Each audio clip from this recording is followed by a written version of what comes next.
Hello, folks, and welcome to another episode of the show that just found itself getting a 10 count. Now we're counted out, but we demand a rematch for a shot at the title and $18,000. That's right. Welcome, everyone, to Tad's Turn to Talk.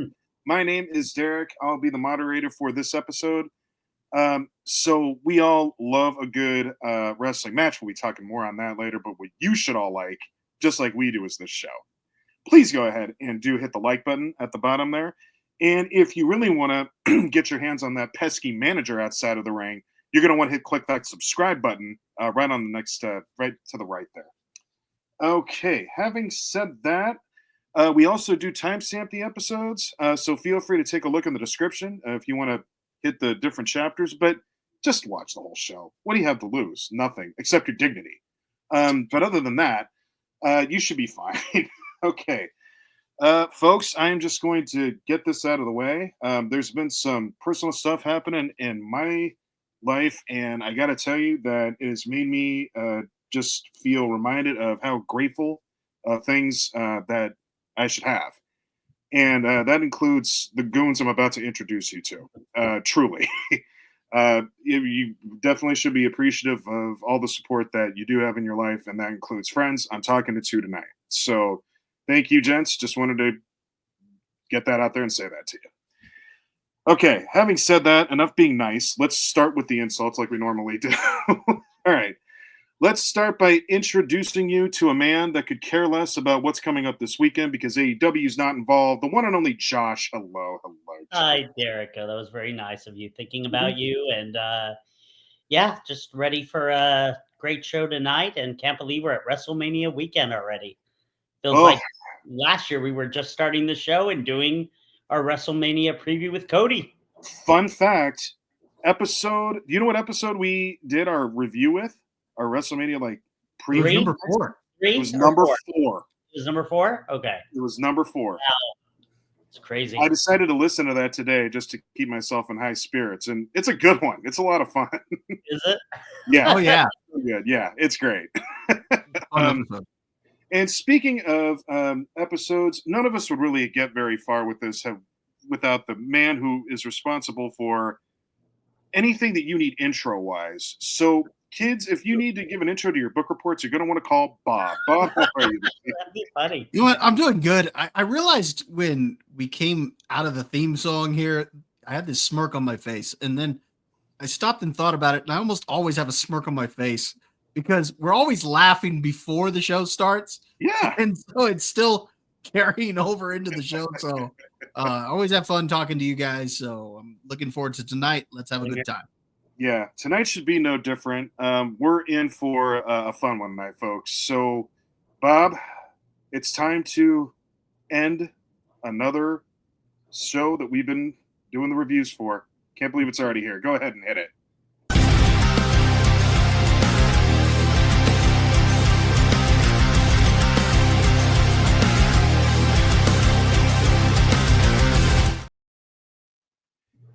Man, folks, that came and went. That was fast. Here we are, episode 9, season finale of Daredevil Born Again. Don't worry, folks, there'll be a season 2. We've already talked about that. But, gentlemen, let's recap this the right way. Josh, go ahead and start. Final episode of the season thoughts. Hold on here real quick. Spoiler.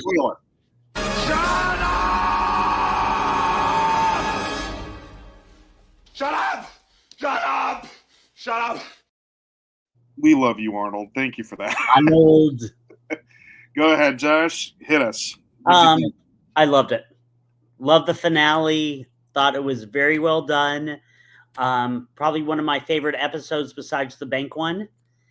Boy, good God, Bob. Right after I talked to you, the way Kingpin killed the commissioner. Oh my God. I'm just going to destroy a man with my bare hands and rip apart his skull. I was like, what the hell? Oh, it's Kingpin. Like nothing. See, that's the way he was supposed to be. The Hawkeye and Echo screwed him up. Yeah. Good Lord. Now, was he like that in the comic books? Oh, yeah. Wow. Yeah, he is not a friendly individual whatsoever. Extremely all. strong too. So It- that's the whole thing, is that he is deceivingly like athletic and strong, which is why he just about destroys anybody that touches him. Good. And there was no like experiment or any, like, he's just strong. That's him.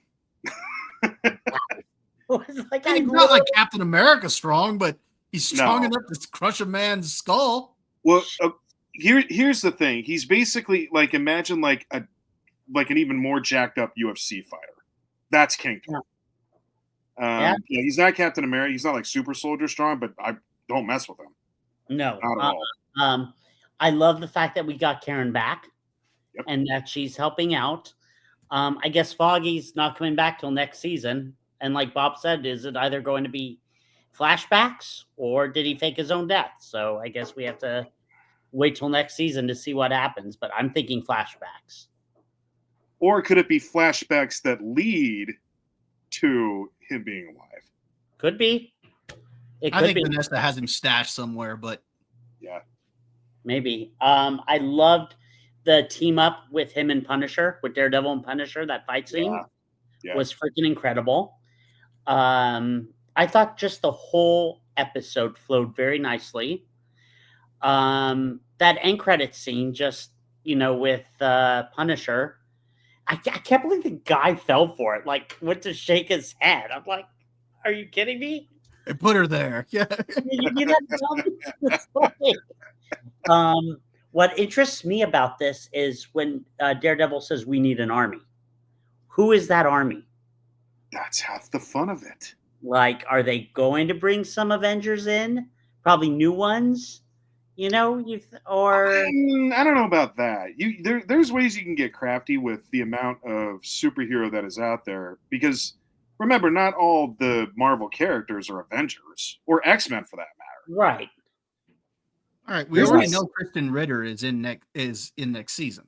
So there you Right. go. That's Jessica Jones is already going to be in it.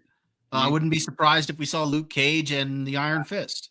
It could be that whole crew. That's probably what it is, actually. Yeah, I'm down for that. Yeah, me too. Bring the Defenders back together. I think that could be really, really, really good stuff. But I just thought that whole episode, the finale, is what I wanted. And even though towards the end, you didn't get a huge fight scene, I liked it. I liked how they kind of wrapped some things up and left some cliffhangers in there. Yeah. And I thought that scene was cool when Daredevil puts the mask on and then goes through the doors. And was this enough Daredevil wardrobe for you finally? Yes, finally. Why do you think I'm liking it? Why do you think? Look, I've told you guys. It took till the final episode of a season for you to. Jeez. Yes. No, yes, there were wrong. parts of it I thought it took too long. You bunch of losers! Can I finish the word before? All right. But all fairness, that was for both of you. So I'm just okay. That's fair. No, I thought it was. I told you guys I thought it took some time to get it going, but I liked the finale. I really loved it. Yeah. Bob, front and center. What'd you think? I thought it was a pretty solid finale. Now, Yeah. the biggest problem with the show is that stylistically, it's very different from the last 3 episodes to the first 6, and a lot of that has to do with a different set of creative minds behind those episodes. Right. So you can definitely tell the difference there. I think episode 6 was really good. I have a feeling that 6 with Muse and the way that kind of ended, I think that was actually the way the original show was supposed to end, with Daredevil coming back. Oh, maybe, yeah. And then I think they were trying to tie it up. And so you get some things that are a little disjointed for the show because you've got the different creative minds. Also, you kind of had to fix the Kingpin because they had pretty much screwed him up with Hawkeye and Echo. And so they had to kind of get him back. And so that's, I think, what the whole therapy was. And him kind of, because a lot of criticism of the show was that he was very different at the beginning than what he is towards the end. And I think that's the whole point. is that he and Daredevil kind of both have to become who they are again. And that kind of gets them back to what we wanted from these characters. So by the end, I think we get the two main characters, Daredevil and Kingpin, the way that we want them. Also, Josh, you mentioned, Karen coming back, and of course, Frank Castle being in it. It was nice having the original Daredevil, some of the original group of cast back. Granted, Frank Castle was from season 2, but people that were in the original show coming back, and that already elevates the show, having those characters back. So I really liked where it ended.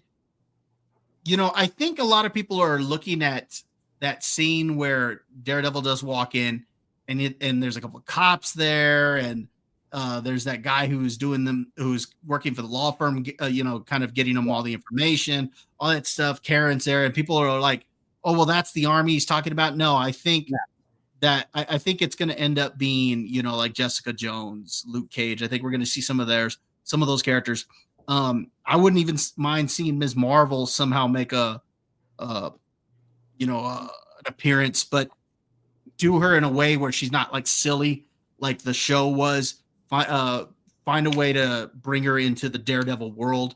And the only reason I mentioned that is because we saw her father in episode 5. It was 5, right? The bank one? Yes. Yeah. 5. So we saw him there. So, we know that she's there in New York. I doubt you're going to get Spider-Man simply because it's just with Sony and all that. There's no real ties there at the end of the day. I don't think you could do that. So, yeah, I think I like what I saw. I think it's going somewhere interesting. We saw some pictures, from season 2 with Daredevil in the black suit. So I think that looks kind of cool. That's right. So let's see where this is leading. But so far, I liked the ending. And we've mentioned it on here before. This is better than anything Marvel has brought out on Disney Plus so far.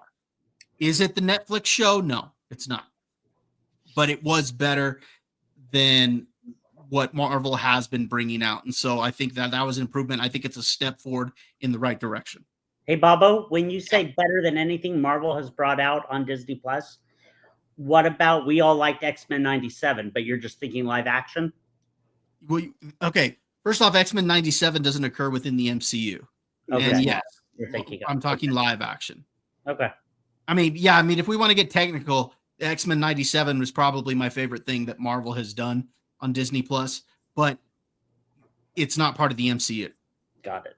Yeah. And by the way, before you go, Derek, I love the look of Hell's Kitchen in this episode. Very gritty looking. Yeah. Almost reminded me of Gotham City. Well, and this is what I've been saying about Daredevil Born Again, is the way they do the camera work in this show is very well done. They get very creative with how they shoot things, and the cinematography, the colors that they throw in there, like the bullseye colors, that will always stick out in my head. That was a beautifully well shot way to do camera work there. Yep. Real quick, Derek, before you go, I just want to point out the scene with Daredevil and Frank Castle fighting there in Daredevil's apartment. I thought that was a really cool sequence. Really great. That was awesome. And I like how Frank Castle's like, if they come up here and they mess around, I'm taking them out. I'm doing this my way. Well, so is it my turn? I don't know. Yeah, go ahead. Do your thing. This is my favorite episode of the whole season. And it is because of the team up of Daredevil and Punisher. They did that beautifully. They are not friends. They are partners with the right cause, but they are not friends. And I texted this quote about it because I remember from the show. You're an a-hole, Frank. Yeah. And it's a great dichotomy between the two, because Daredevil has a code. Frank Castle does not. But when they both have the same villain to target, they're on the same side, because they know there's no ifs, ands, or buts. They have to go to execution. It's just the way that it works. And that's a reason why I love the show overall, because this show understood that with every great hero comes a great villain. And both Daredevil and Kingpin were actually reborn in this show. Yeah, it's true. Like Bob was alluding to. And that's a reason I really appreciated it, because they showed them working in parallel together, getting back to their real identities. But the team up with Frank Castle, absolutely spectacular. Yeah. And then you really are reminded of just how monstrous Kingpin is and how true of a villain he is. There you go. That's exactly right. With his bare hands. I mean, he tore his jaw off. It just was hanging there. Good Lord. And then when I was thinking about it, because you guys bring up a good point, when it says Daredevil born again, now it's not just about Daredevil being born again. It's about like where this show goes in terms of all the characters being born again, all the superheroes we see again, like the Defenders. It opens up a lot of different possibilities. Daredevil in the black suit. It's all being kind of reintroduced. So I really, really enjoy that. Bob, you are right. It's never going to be the Netflix show. But then again, what is? You know, I've kind of let that go. You know, it's you can't compare the two. It's just that is just it's gonna be its own thing, and appreciate it for what it's worth. You know, what I do like is that there are some callbacks though to the Netflix show. Of course, that they're carrying a lot of the same storylines over, but they're in that little dungeon area where Kingpin was keeping Adam, and you see like Vanessa's artwork all on display and stuff like that. One of those was that actual that first painting that Kingpin had bought, that one that was just like all white. Remember from the first season of Daredevil? I do remember that. I remember them specifically in the museum. Yeah. That's right. So there's a lot of little stuff like that are callbacks, and so I think that that's cool that they are trying to carry over the storylines from the Netflix show. Again, it's not going to be that. This isn't Netflix. This is Disney Plus, so it's going to be a little different. But I will say this: they did a pretty good job of making a TVMA show with this one, as opposed to a TVMA show. Yeah. Now I will say that we just got done talking about a big failure. Hi, Snow White. How are you? In terms of Disney. But you know what? We've been talking a lot, to Bob's point, about the failures of Marvel. We should start appreciating, the success. And if they're on the right track, like Bob is saying, this is a great step in the right direction. I agree. I hope they keep it up. I really do. What I think, because the ratings, from my understanding, are not, through the roof or anything like that. And I think a lot of that has to do with Marvel apathy. So what I'm hoping will happen is that season 2 will be that show that everybody's kind of looking for, and that maybe some of the stuff between now and then can help get people excited about Marvel again. That's going to be tough. Yeah. With Fantastic Four, the more I'm hearing about it, the more I'm not. My excitement's dropping. The more I'm hearing about it. Yeah. Thunderbolts. I mean, we'll see, but you got Ironheart between now and then, and you've got some of the animated stuff. Maybe some of the animated might be okay, but I don't know. I mean, we'll see. But this was good. I think that Marvel is trying to. It's almost as if they have 2 feet in different puddles right now. They have the same trajectory just because they can't really get out of it now. They have to release all that stuff. Right. Well, I do think they have.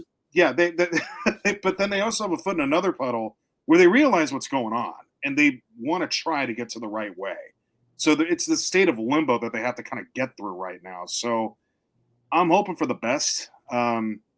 Maybe if we get all the stuff that sucks out and we just get done with that, then you just keep going with the stuff that's going to take it in the right direction. And luckily, this is a good first step. But to your point, even if you took away all the stuff that's going to come out that sucks, you got a long way to get yourself out of the hole. And it's going to take a lot of time, like a couple of years. But it can be done. It's the same with Star Wars. It can be done. You just have to have the right vision in order to do it. Yeah. So I'm excited to see where it goes. I had fun with this show. I was entertained. I loved and to Bob's point, that's another one here. about the fact that each show did have a bunch of different minds, getting their, pieces of the pie there. But that was also part of what I liked about it. Like the bank robbery episode is different from the courtroom episode. Yeah. Even though it's still gritty, it's great stuff done in different ways. I like the variety of it. I had a lot of fun with that. So that was what I enjoyed probably the most about it, actually, other than Frank Castle, because Frank Castle's awesome. That was funny when he went to shoot that guy in the fight, and Daredevil's like, "No." Well, yeah. Well, I like it because he stops him and he's like, "Okay, well, what about this guy over here?" And then blows away the other guy.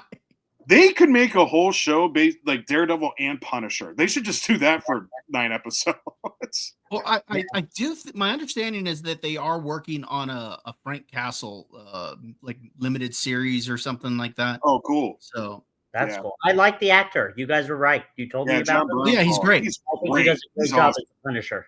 Yeah. All right, Josh, when you finally get to season 2, in 2 years, you're really going to enjoy season 2 because now I have he's to great. They have been, they have been waiting. You got to get through Reacher. So I know. I have to do that too. He's not. I know.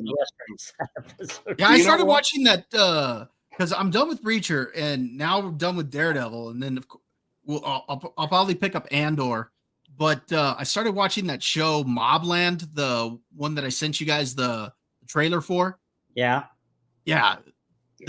That's cool. Why don't you watch Curb?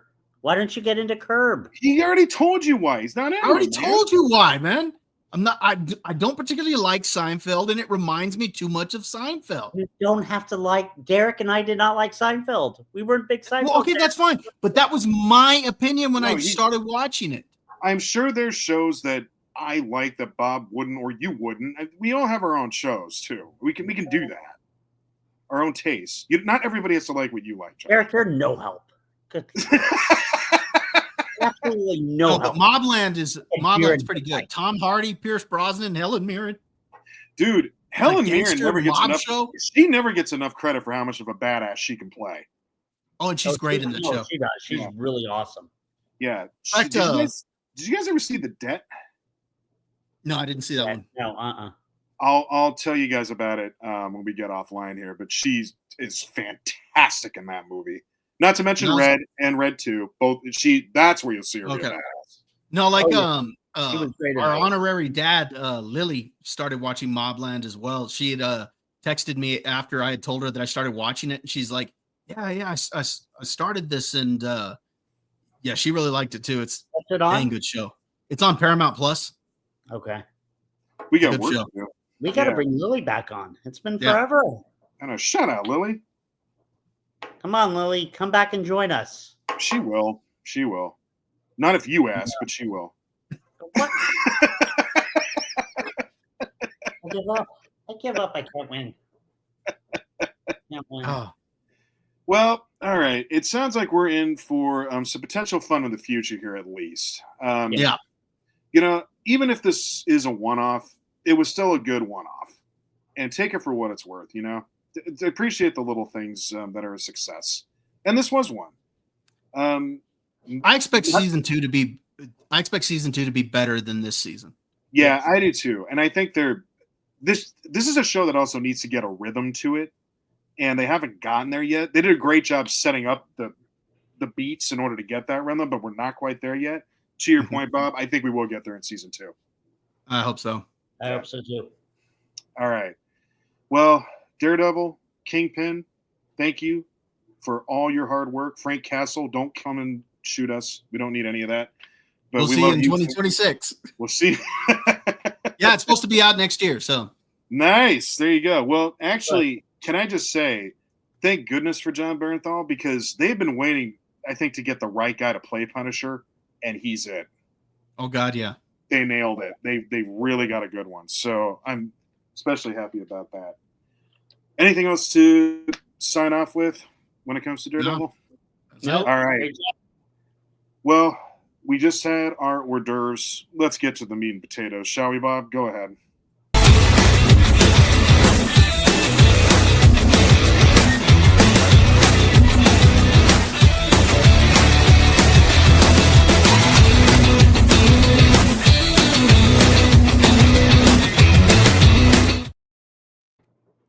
there a reason you couldn't put AJ Styles in that? You put Logan Paul in there, but God forbid you put. Shut up! You shut up. You failed at that intro. Automatically. Failed. Good. Shut up all the time. But you failed at it. Can't you just give him credit for getting it right at the mark of where he would have gotten hit with copyright? No. Because WWE will hit you with copyright. They do it. They do it better than anybody. WWE would. Shut up with the AEW. We're not talking about that today. Okay, because that's exactly what we're going to be talking about, folks. Bob, I know you appreciate Christmas as a Christian, but to me, this is the most wonderful time of the year. This is WrestleMania. That's the best line. Hey, now, it is Easter weekend, too, so I get the best of both worlds. Man, you get a double shot. How about that? And you get Cadbury cream eggs. What's not to love? I know. Even Gosh, you don't be eating those Cadbury cream eggs. Oh, I do. I love the commercial because the commercial is not in HD because it's so old, but they still keep the commercial because it's so good. Shout out to Cadbury for that. A Cadbury cream egg, man, just sugar upon sugar. It's so good. It's so great. All right. Well, now that we've talked about Easter candy, let's move on to what we're really here to talk about, which is WrestleMania weekend. Folks, are you excited? Can you feel it? Yep. In the words of The Rock, can you smell it? That's where we're at. We are getting ready for this to be held down in Las Vegas, Nevada. Bob, get your Ritz card out because you know you're going to be looking to get there. I'm convinced I'm going to walk through a casino and see Bob, just getting comped somewhere. Of course he would. I can't wait for this one, folks. This is going to be exciting. What we'll do here, any exciting things that you guys are looking forward to out of this weekend? Any memories that you've been thinking about?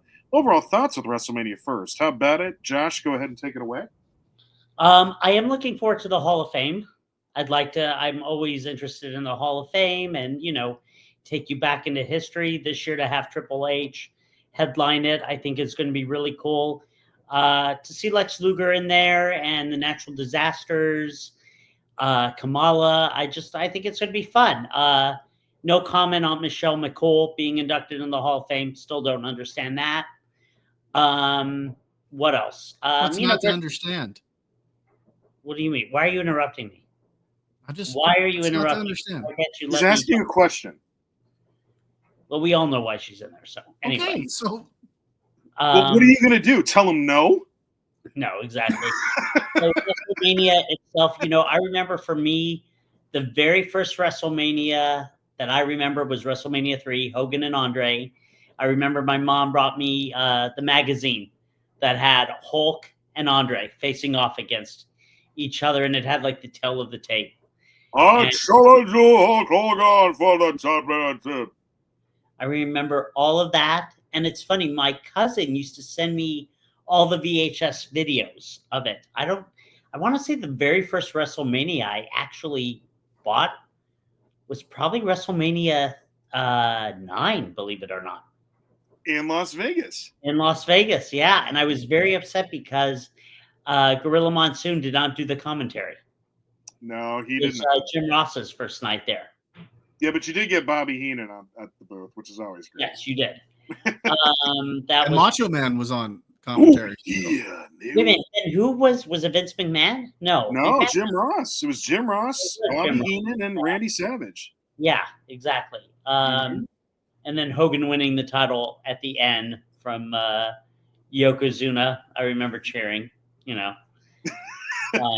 Everybody's always happy to see Hulk back then. Come on. I know, exactly. It's funny because everybody will look at it in hindsight and say, oh, that was such a terrible idea. I can't believe they did it. That was bad for business. Watch that crowd. That crowd was popping for that. Take that for what it's worth. Yeah.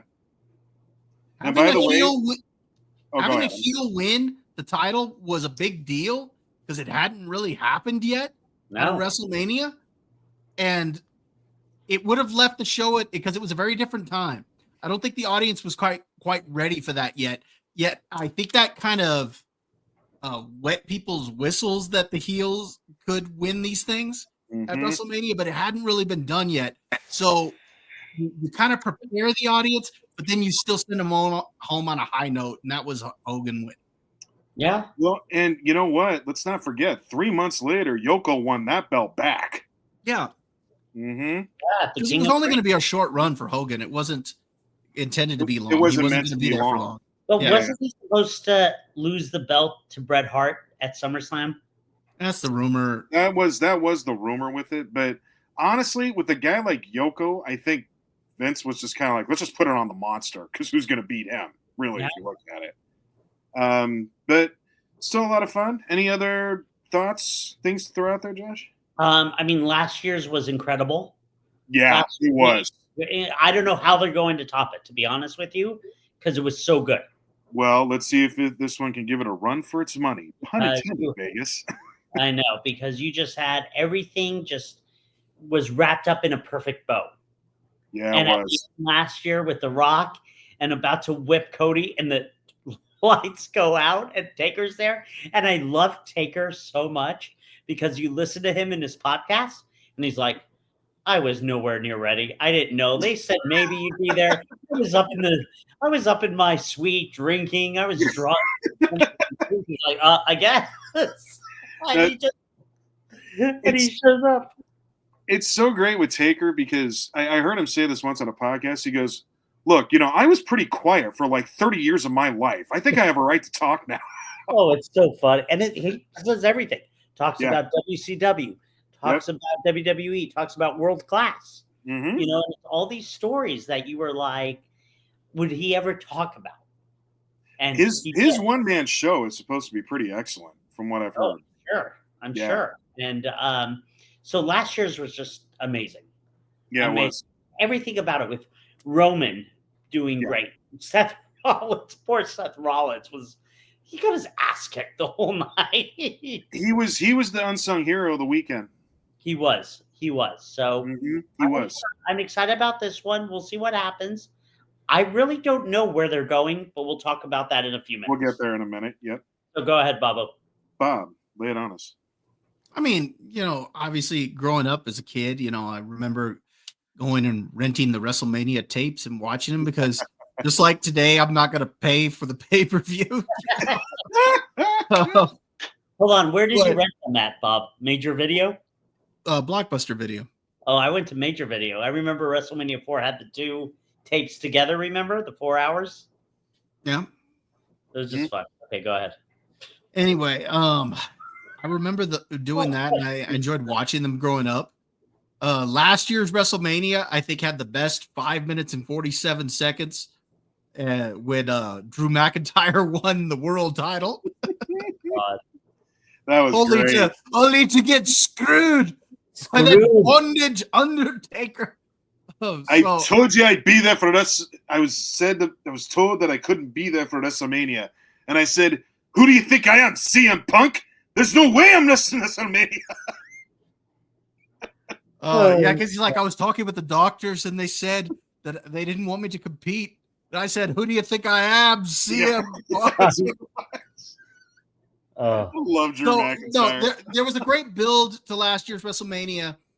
I think they've tried to do the best they can with the builds to these.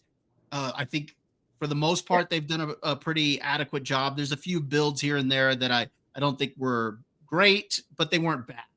So overall, I think this is shaping up to be an interesting WrestleMania. Mm-hmm. Having it in Vegas, I think it's going to be a lot of fun. Can't wait to be there at the Wynn and enjoying WrestleMania. I'd never talk to you again. So no, it'll be fun to watch it to see how everything's going to play out. So let's get into it. All right, let's do it. So I'll just give a couple of my initial thoughts. The only real thought I wanted to share with the folks watching us and just with you two, everybody has said that this road to Mania has not felt. There's been issues and questions about it. But my thought is, okay, but if there's no more bloodline, you got to give a little bit of leeway. Okay. The Bloodline was a major, major story. That's lightning in a bottle. That's never going to happen again. No. And coupled with the fact that the Judgment Day, all 4 of them individually were major stars too. So that also factored into this. Yeah. It can't be white fire all the time. But Okay. even with the card that we have, I still think that we're in plenty fine shape. Same here. Yeah. We'll see. No, Josh doesn't agree. God damn. No, I do. And you know what? It's WrestleMania. It doesn't matter. I told Bob this the other day, Derek. I said no matter what happens with wrestling, Mania is always going to be a big thing. Oh, you think? Like, well, no, Bob said even if it went down, you never know, what they would do. But I don't see that. Mania has now become the wrestling Super Bowl. Yeah. That's what it is. Yeah. It's become too big to fail. You can't not It have won't fail. It's not going to, even if wrestling is down, Mania will always make money. Yep. I think Mania can have some down years because I've used this analogy before with Marvel that if you're serving a bad meal over and over and over again, eventually people are going to stop going to the restaurant. So you could have some down years, but I agree that it will always make money. Now, the rest of the shows could be affected by it, but Mania is something different. Right. Well, they're also, unlike Marvel, as an example, when Mania season rolls around, it's A-game time, and they know that. No, that is true. They're not gonna squander that. They're gonna try to put their best foot forward when it comes to Mania. Although, I will say this: SummerSlam is now 2 nights as well. So who knows what the fleet is going to look like at that point? I think that's going to be interesting when we get to SummerSlam. Yeah, I'm going to be very interested in covering that. But in the meantime, let's focus on Vegas, shall we? Let's run through it, gents. Okay. Let's start. I think that we know what match 1, night 1 is, don't we? Yeah. So I guess let's just go. We'll do all of night 1. And then do all of night 2, kind of like we did last year. We'll do the same thing we did last year, and we'll just go through thoughts, predictions, and just talk through it. How's that sound? Do it. Let's do it. All right. Night 1, match 1. Josh, take it away. How mad are you? Look, it's. I mean, why don't you say who the match is? So. Oh yeah, I'm sorry. Forgive me. This is an interesting one, folks. This is Jey Uso versus Gunther for the World Heavyweight Championship kicking us off. So forgive me. Thank you for correcting me, Bob. So I'm going to give my prediction. What I think is going to happen. Also, odds came out, so we could talk about that. I think Jey Uso will win. Okay. And the odds even have Jey Uso winning. And I think he is so over that they're going to put the title on him. This whole rivalry with him and Gunther has just not been played off pretty well, I don't think. And Derek mentioned that there's been things that, I don't know, I think it's taken a backseat to a lot of the other matches. And again, I have the issue with, you win the Rumble, but you're not main eventing WrestleMania. And like Bob said, Bob specifically said, I get it. Don't say it and advertise on a T-shirt, main event of WrestleMania. Just say you get a title shot. They used to do that, actually. Right. That's all you have to say is a title shot at WrestleMania. That's it. Like if someone were to show up, throw it up on social media on the screen and be like, okay, here's your main event, but yet neither one is going to main event it. Why are you still saying that? Why are you advertising that? So I do think Jey is incredibly over, and I think he'll end up beating Gunther. Okay. For the title. That's what I think. That's it? All done? I mean, I just don't know. I don't know what type of match it's going to be because Gunther is like this brute. And I mean, Derek, you said about Jey, about him being more of a tag team guy. But I just think he's just so over. The only thing that makes me wonder is Gunther, he lost to Sami Zayn last year at WrestleMania, right? He did. So they're going to have him lose 2 years in a row at Mania. That could be the only thing that, could make me change my mind is that Gunther retains. But as of right now, based on what I've seen as a fan and how over Jey is, I think he'll become champ. Okay. Done now? Yeah. Okay. Just making sure. Yeah. Bob, hit it. All right. Josh, do you remember what I told you when Jay won the Royal Rumble? Yeah, it wasn't good. I said that I didn't think it was a good idea because there was a real possibility that his match with Gunther, because we all knew he was going to choose Gunther, Right. because the story was set up that way. Yes. We all knew that he was going to choose Gunther, that match could be overshadowed by other matches. And we had already talked about at that point the possibility of a triple threat match. And that's the one that's main eventing this WrestleMania. And we'll get to that later. Yeah. But we'd already mentioned that, saying that was more likely to be a main event because that's where your stars are at. Yep. And so that's what's happened here.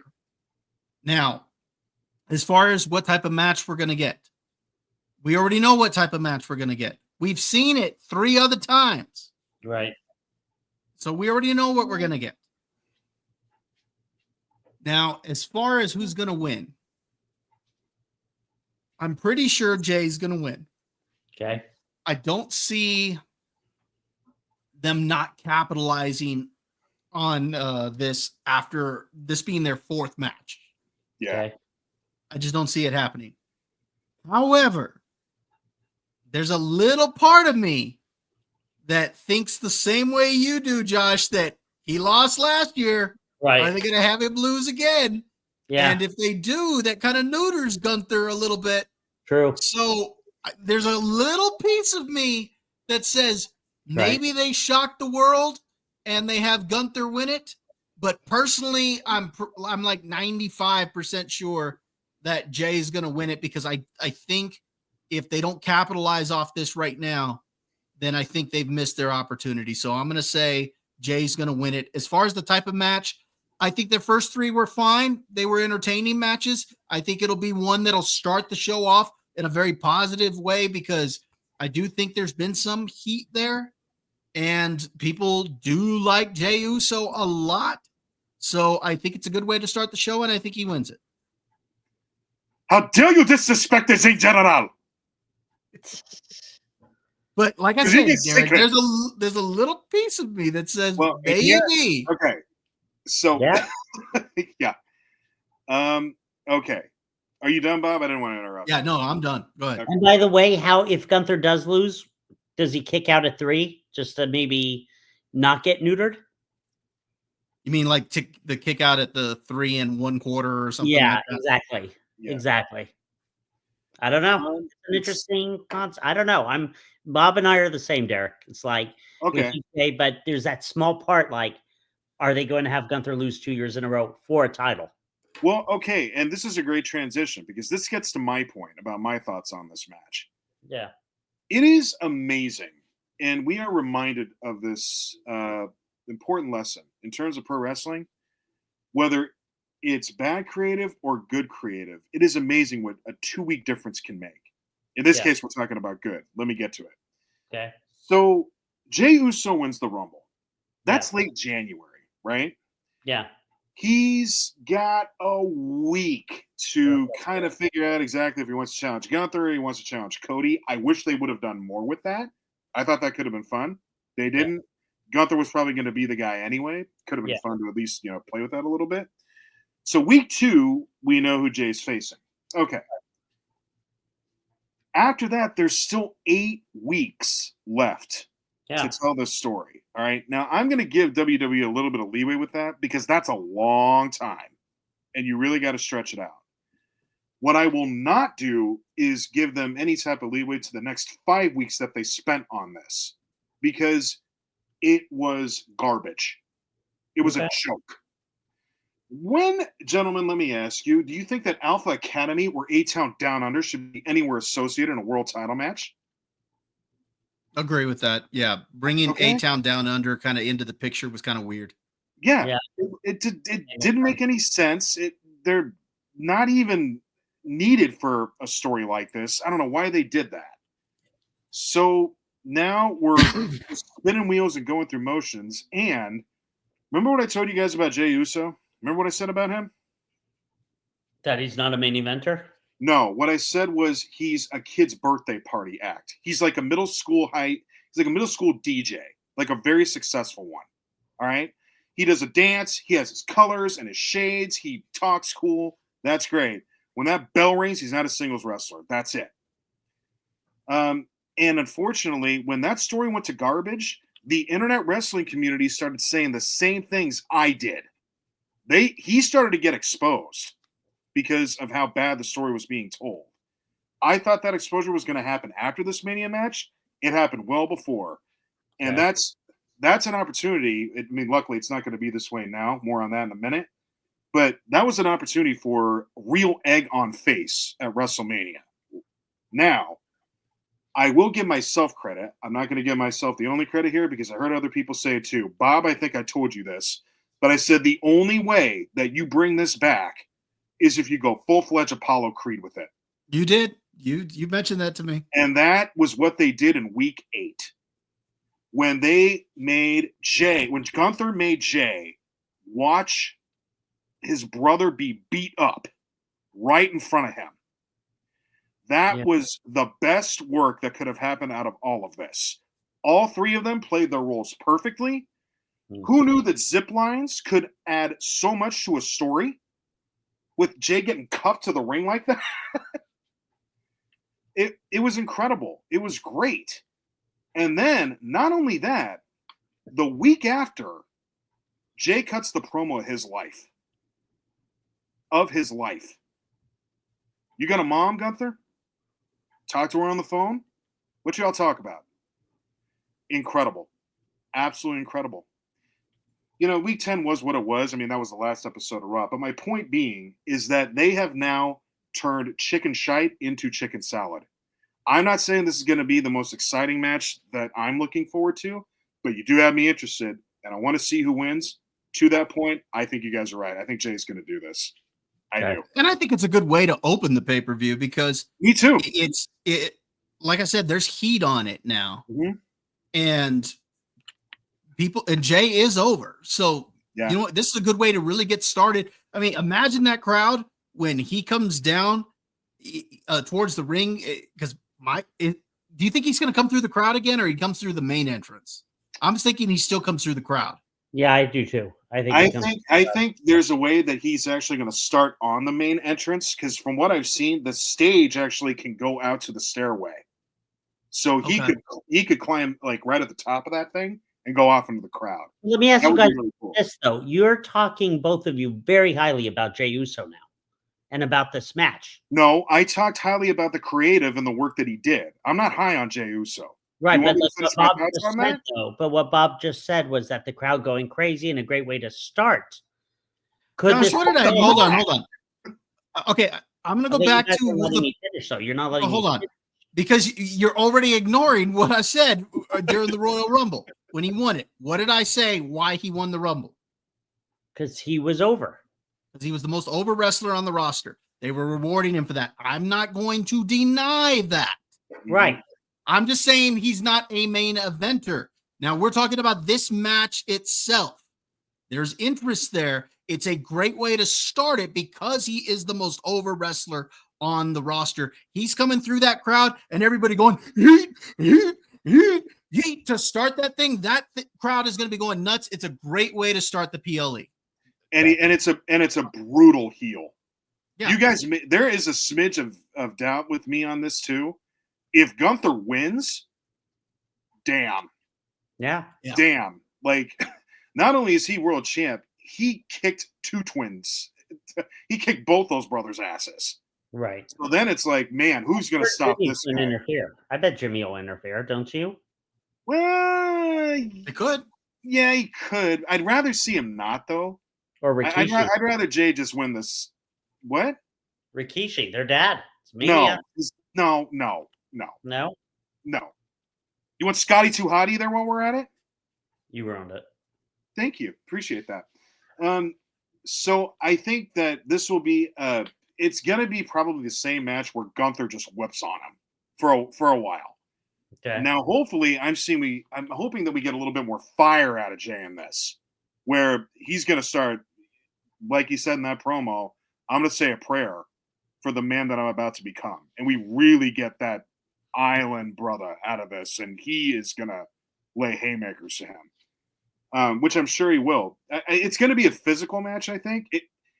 This is going to be a match that should feel like real life, where you really are just throwing fists and hitting hard. And if it's that, the match is going to do the job. It will.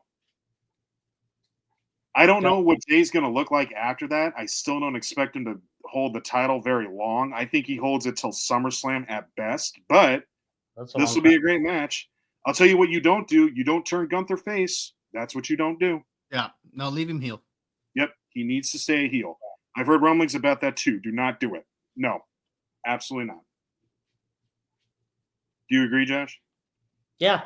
No, you got to keep him as a heel. I think he's a heel. It's funny. When you were talking, I was thinking about how long Jay would hold the title. I would love Karrion Kross to go after the title against Jay. Okay, we'll get to Karrion Kross at a later point. I never thought that Karrion Kross could be as funny as he has become. Right? And he could. I'm just saying that new talent, new guys going after that title. I sent this to Bob. Did I ever send you the clip of Karrion Kross imitating Sami Zayn, Josh? Yes. Okay, good. Oh, that's some of the best stuff you'll see. What he's done with the Jesse Ventura impression. Oh, it's great. I mean, he's like Karrion Kross is fantastic. I never knew he was that funny, honestly. I was in the Gulf of Tonga. And by the way, whenever he shows up, his missus shows up, and she's never hard on the eyes. Oh, that is a lucky man. He should be pushed. Yeah, he's good. He's good. I'm a Kross fan. As long as she's being pushed out in front of him. Well, exactly. Yeah. let's make sure we get priorities straight. I remember her in TNA. I think she gave Scott Steiner a lap dance. She did. That's true. Right? And he was like, this is before she met Karrion Kross, by the way. Yeah. Josh, there were a lot of freaks that used to give freaks and peaks. some lap dances. So, oh, God. All Big right. bad booty daddy. All right, let's move on to the next one, shall we, gents? Yes. Do it. Okay, now this is also another fun one. We're talking about Jade Cargill and Naomi, gents. Josh, start us off here. Go ahead. It's so funny because, Cargill, when she came back and found out it was Naomi, she beat the crap out of her. Yeah. At Elimination Chamber. But that was great. The work Naomi is doing right now is amazing. Her best work she has done in her career, bar none. Hands down. Yeah. And it's funny because I guess WWE 2K25 they simulated their whole WrestleMania and they had Naomi beating Jade Cargill. Interesting. Which surprised me. Yeah. I think Jade's going to win. Okay. I think they need to, she had those couple months off, and I can't see her coming back and losing this match. I think the only way she would lose this match is two things. Naomi is so hot right now that they want to keep pushing her. Or they extend the story, too. I mean, that's a possibility. Right? Or that Jade is struggling with the ring skills. Okay. All right. That's the only thing I could think of, but I'm going to pick Jade. I'm going to say Jade wins this match. You know what, though? I do feel like Jade's come a little bit further. She had an awesome match with Liv Morgan. You guys laugh. I've watched her since she debuted in AEW. She was good. I didn't know with her. They kind of gave her the Goldberg treatment, though. In a way, yes, they did. So we'll see. This match will tell us a lot about Jade. Yeah, well, you're right. That's a fair point. Huge scale. Let's see how long the match is. Let's see how the crowd is into it. Mm-hmm. I would not be upset if Naomi won. I don't know. I see Jade winning this. Okay. That's it? Yeah. Okay. Bob, to you. All right, I gotta share this with y'all here. I was wondering what you were doing over there. Yeah, you got very quiet when you want to. So this is Naomi's page on X, and she says, "Here's my Road to WrestleMania playlist. Let me know if you want me to send it to you." So she's got Jade, on the car, and these are the songs push this bitch, push it, push it, push it, push the feeling off. She's so good. And then, man. and then she's got this. They have this picture with, I guess, with Bianca and Jade, and she's like, "I'm disgusted this picture exists." And she's like, "Here, I fixed it for you." Oh my god. She's yeah, the female Drew McIntyre. I know. Yeah, She- so she could be. I've got to. If you get a chance, look at some of her social media today. That's It's fantastic. hilarious. That's great. So she has really just blossomed Yeah. as a heel. Yeah. In this role, she is great. Yes. I've been really impressed with what I've seen from Naomi, and I think that that's going to lead to a fun match. I think she's got pretty good in-ring skills, and Jade, like to her credit, like you said, Derek, she's really come a long way. A year ago, I was pointing out how she was in the little leagues, and then she had tried to make the jump into the big leagues without going to college, from AEW straight into WWE. But now I've got to say, she is come a long way. I like that match she had with Liv Morgan as well. I'm thinking Jade wins this one, but I don't think that this is the end of it. I have a feeling there's going to be more to it, and we'll get to that a little bit later. I think you and I might be along the same lines here, Derek. But right now, I think Jade wins this match. I think it's going to be a fun one. And like I said, the social media that Naomi's putting up is hilarious. And what's funny is she and Jade Cargill are actually trading insults on social media.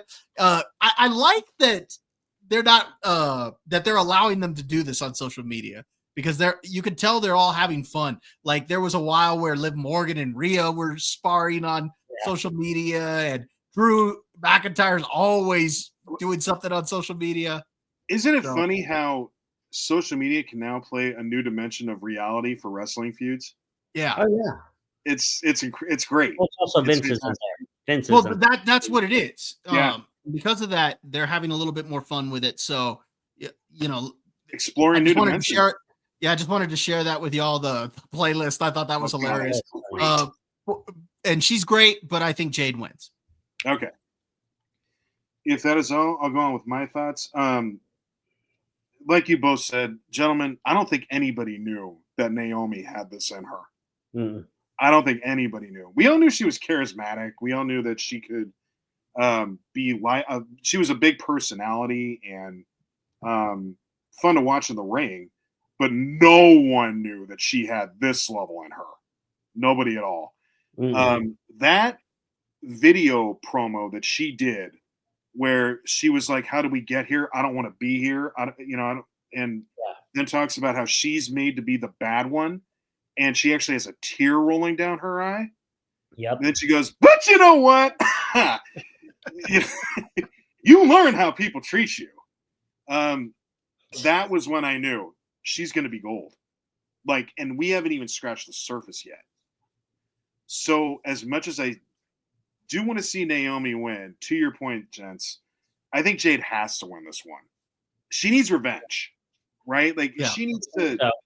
Yeah, she can't just get thrown onto a car and then lose after that too. Correct. I am but it can't be a domination.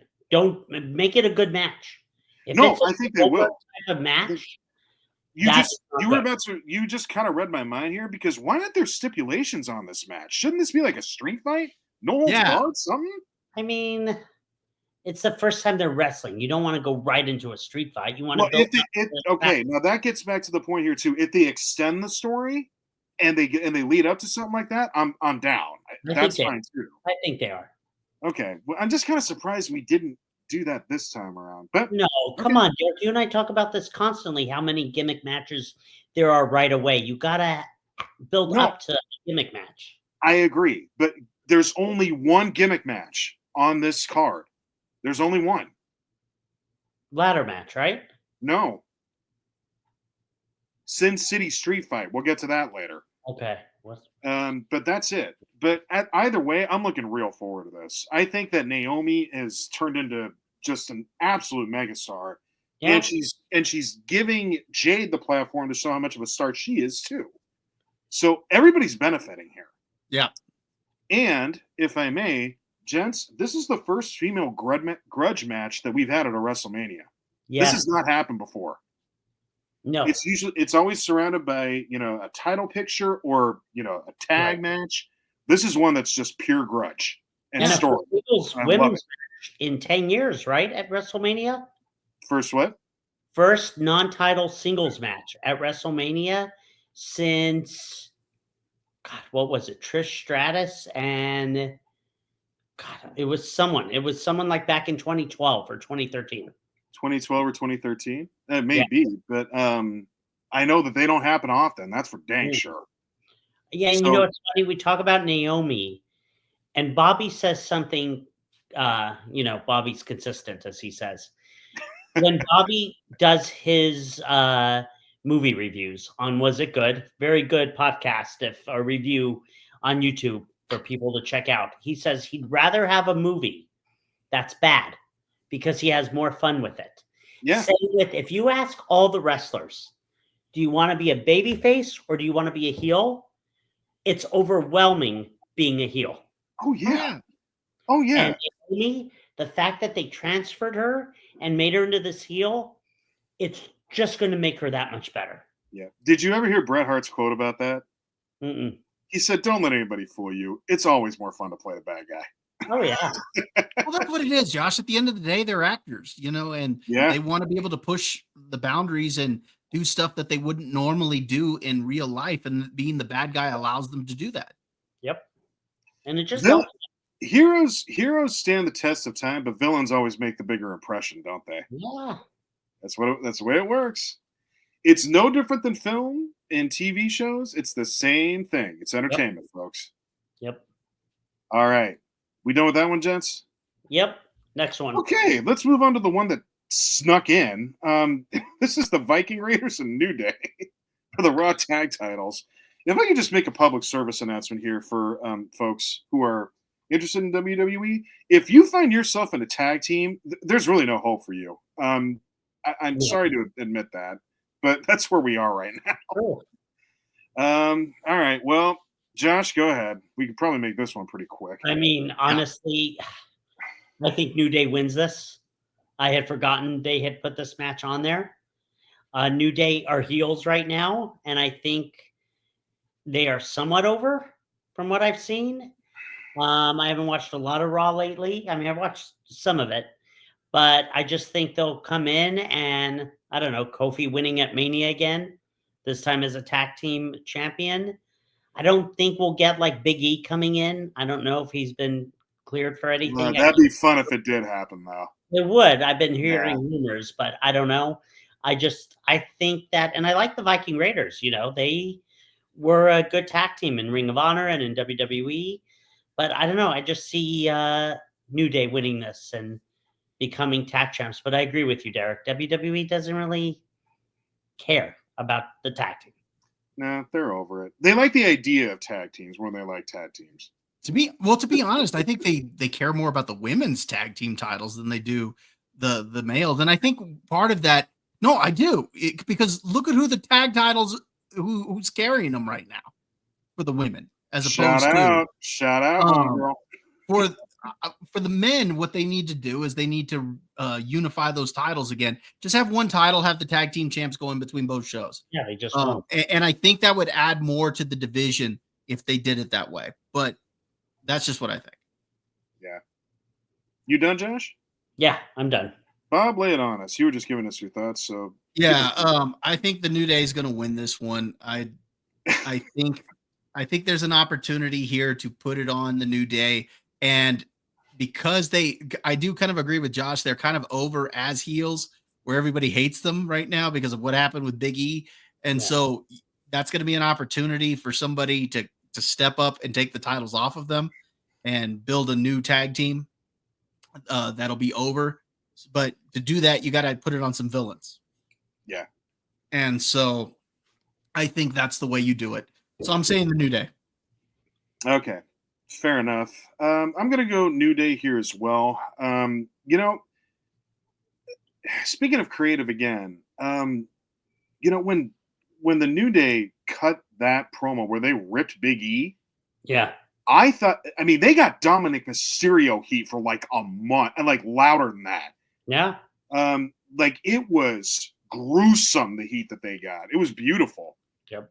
And then it just got put in the freezer.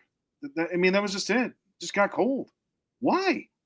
They don't care about the Well, I know, but now you're gonna put the titles on the New Day, and I'm going New Day with this one too. But it's like you're gonna put the titles on the New Day, but are they gonna get all that heat back? Probably not.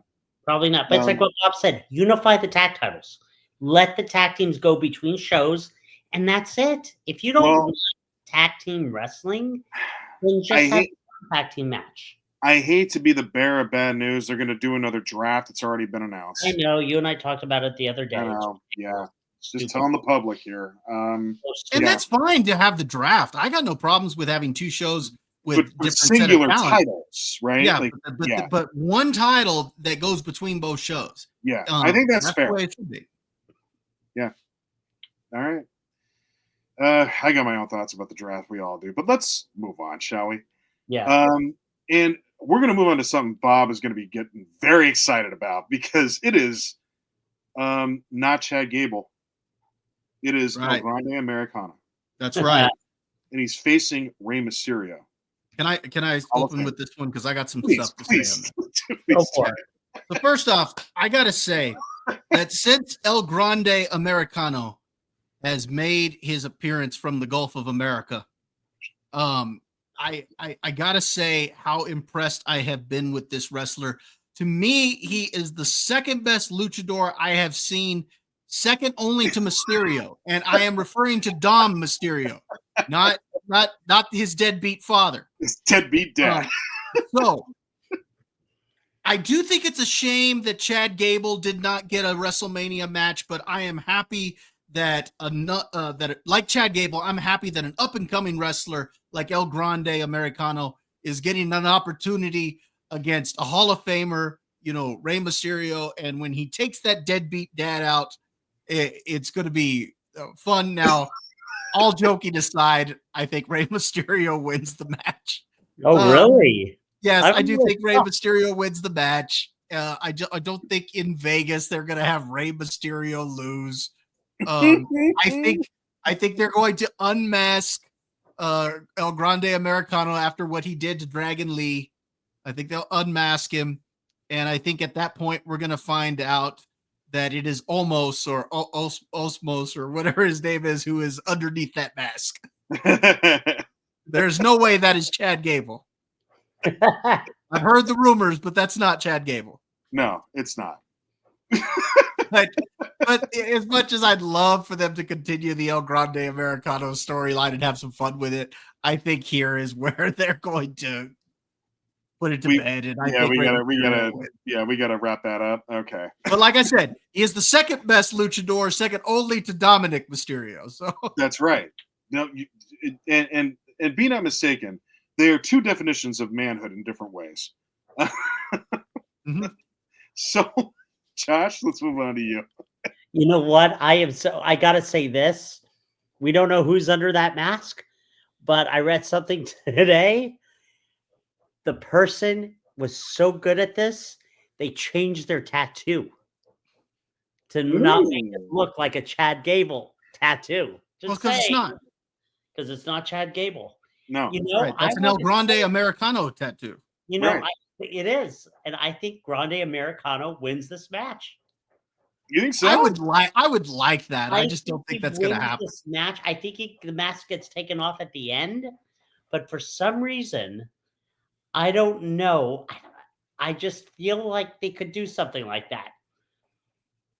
And when Bob was talking and he said, no, Rey Mysterio is going to win. And in my head, I said, should I pick Rey Mysterio? No, you know what? I'm going to stick to Grande Americano. That's a man of conviction.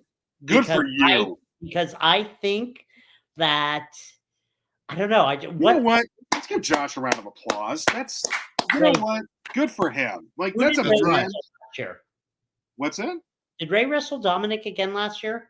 No. No, they were in a tag match. It was Rey and Andrade versus Dominic and Santos Escobar. Who won? Rey and Andrade. Okay, I think Americano's going to win. Those are fighting words. I think But he will I love win. it. I love how think they he are will fighting win. words. Okay, Derek, what do you think? Okay. I had heard that they were going to actually do a PLE in Mexico. And I thought that it hasn't been announced yet. So if it does happen, it's probably not going to be for a while.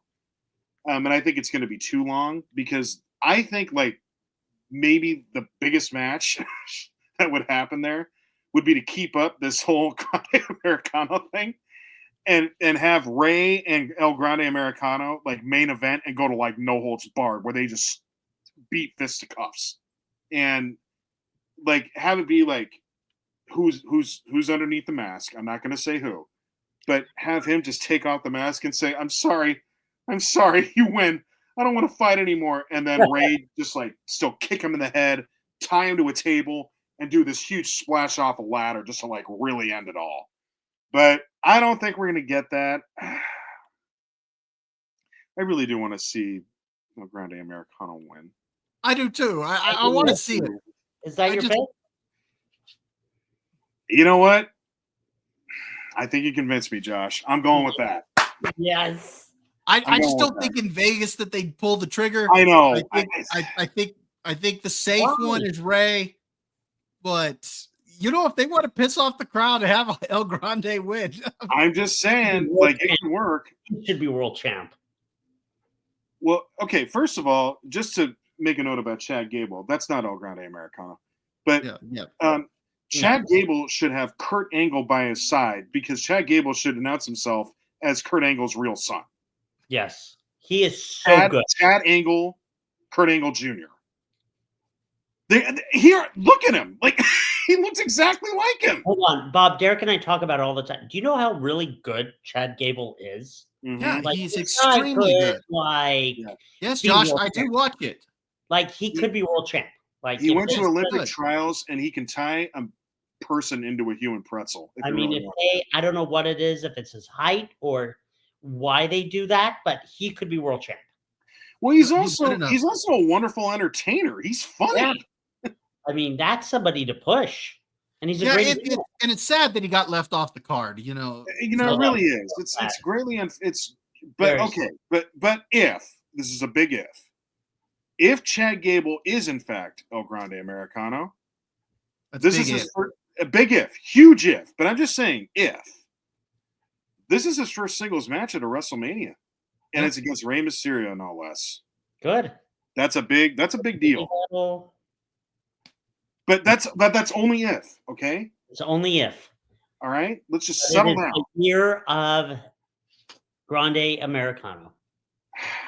I know McAfee's convinced that that's not Chad Gable. So. Is he talking about it on social media? McAfee sells that best. Yeah, like you got Michael Cole saying that's Chad Gable. No, it's not. That's El Grande Americano. Grande Americano. McIntyre. Why do you keep spreading rumors, Michael? Here's how I know they're not the same person. Because Chad Gable is from Minneapolis. El Grande Americano is from the Gulf of America. They're totally different places. They can't be the same person. Oh, one's on land, one's on water. That's right. Okay. That's right. All right. Oh. Man, just that's gonna be. That is gonna be a lot of fun. That match is gonna be great. Just a side note on that. Did you see that a lot of I guess some people on Twitter got all upset or on social media got all upset that El Grande Americano was from the Gulf of America, so they decided to change it to the Gulf of Mexico. I'm like, no, that's the joke. That's the point. Okay. So this gets back to reality. The best stuff is when you take pieces of real life, yes, and throw it into wrestling. Yeah, just have fun with it. And if people hate that, oh my God, even better. That's a heel. Let's make it work. Let's roll with it. Come on. And he's a heel character. So go with it, man. Yeah. Take advantage of it. Because like they said they're going to change it. I hope when they get to Mania, they don't, and they still announce him as the Gulf of America. Oh, gosh. He should come All out. these American flags coming down, people. He should come out with a mariachi band dressed in red, white, and blue. Oh God! What's funny is if he took that gimmick to Mexico, they'd kill him. That's the point. That's what you're supposed to do. That's why he's facing Ray, right? Yeah. Like that's No, Mexico's he biggest would hero. never show up in Mexico like that because they would kill him. Well, No, but yes, that's he what would show makes. up in Mexico like that. But that's No. a great heel. That's what you want. Heat. Oh man. Yeah. We done with this one, gents? Yes. Yeah. All right. Well, speaking of the Gulf of America, we're going to talk about a U.S. Championship match that's going to be happening here because it's Jacob Fatu. I love you, Solo. I love you, Solo. No Solo in this event. Wow. Well, hold on. Wow. Versus Bob, if you would. LA Knight. Yeah. This is an interesting one. I got a lot, not a lot of thoughts, but thoughts I definitely want to share. Josh, or do Bob? You want to go first? Whoever wants to go first. All right. You go first. I'll just come out and say it. I think Jacob Fatu wins. This guy's too awesome to not put the belt on him now. If they don't put the belt on him, it's because Solo got involved and screwed it up to where LA Knight holds on to the title, and then that sets up a feud with Jacob Fatu and Solo, which, now that I'm saying it, actually sounds like a real possibility. So, yeah. You know what? I just convinced myself. I'm going to say LA Knight's going to win because Solo's going to get involved, and they're going to set up a fight between Solo and Fatu. You couldn't be proving my point more with my thoughts with this, but thank you. I was convinced it was going to be Fatu, but the more I said it, okay, never mind. I know. LA Knight wins it.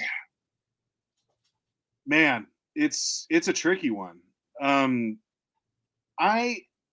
Josh, go ahead. Knowing Bob, he's probably 195% right on this one about what he just said. I still want to pick Jacob Fatu. I have followed this guy for years. Derek, you have too. You got to give him the title. Come on. You got to give him the U.S. title. Maybe Solo interferes, but it's not enough, and he's still able to beat LA Knight. You can't lose this match. Jacob Fatu should not lose this match. Like I said, if he loses, it's because Solo got involved and it screwed it up. He'd kill Solo. I mean, he'll kill anyone. They want to set up a fight between Solo and Fatu. They've been building towards that. They're brothers, right? Or cousins? Cousins. I don't know. I just think I love Fatu. I love what he can do. He's crazy. It's his first Mania. I mean, this guy I've seen this guy do a moonsault on a ref through a stretcher. Oh, it's so good. I've seen this guy light people on fire.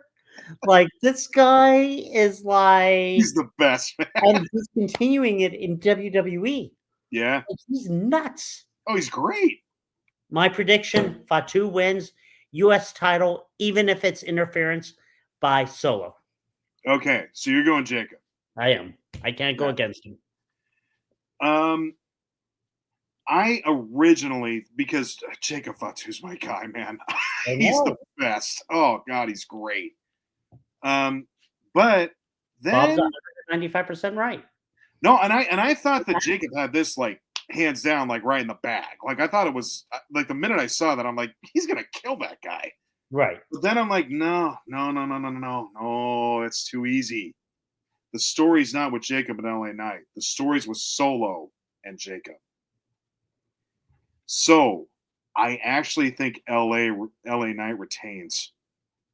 I think he wins. Now, that could be done by disqualification. It doesn't mean that LA Knight gets a dominant win. Right. No, could be. But I think it does have to do with Solo interfering for sure. Yeah, absolutely, 100%. Solo comes in.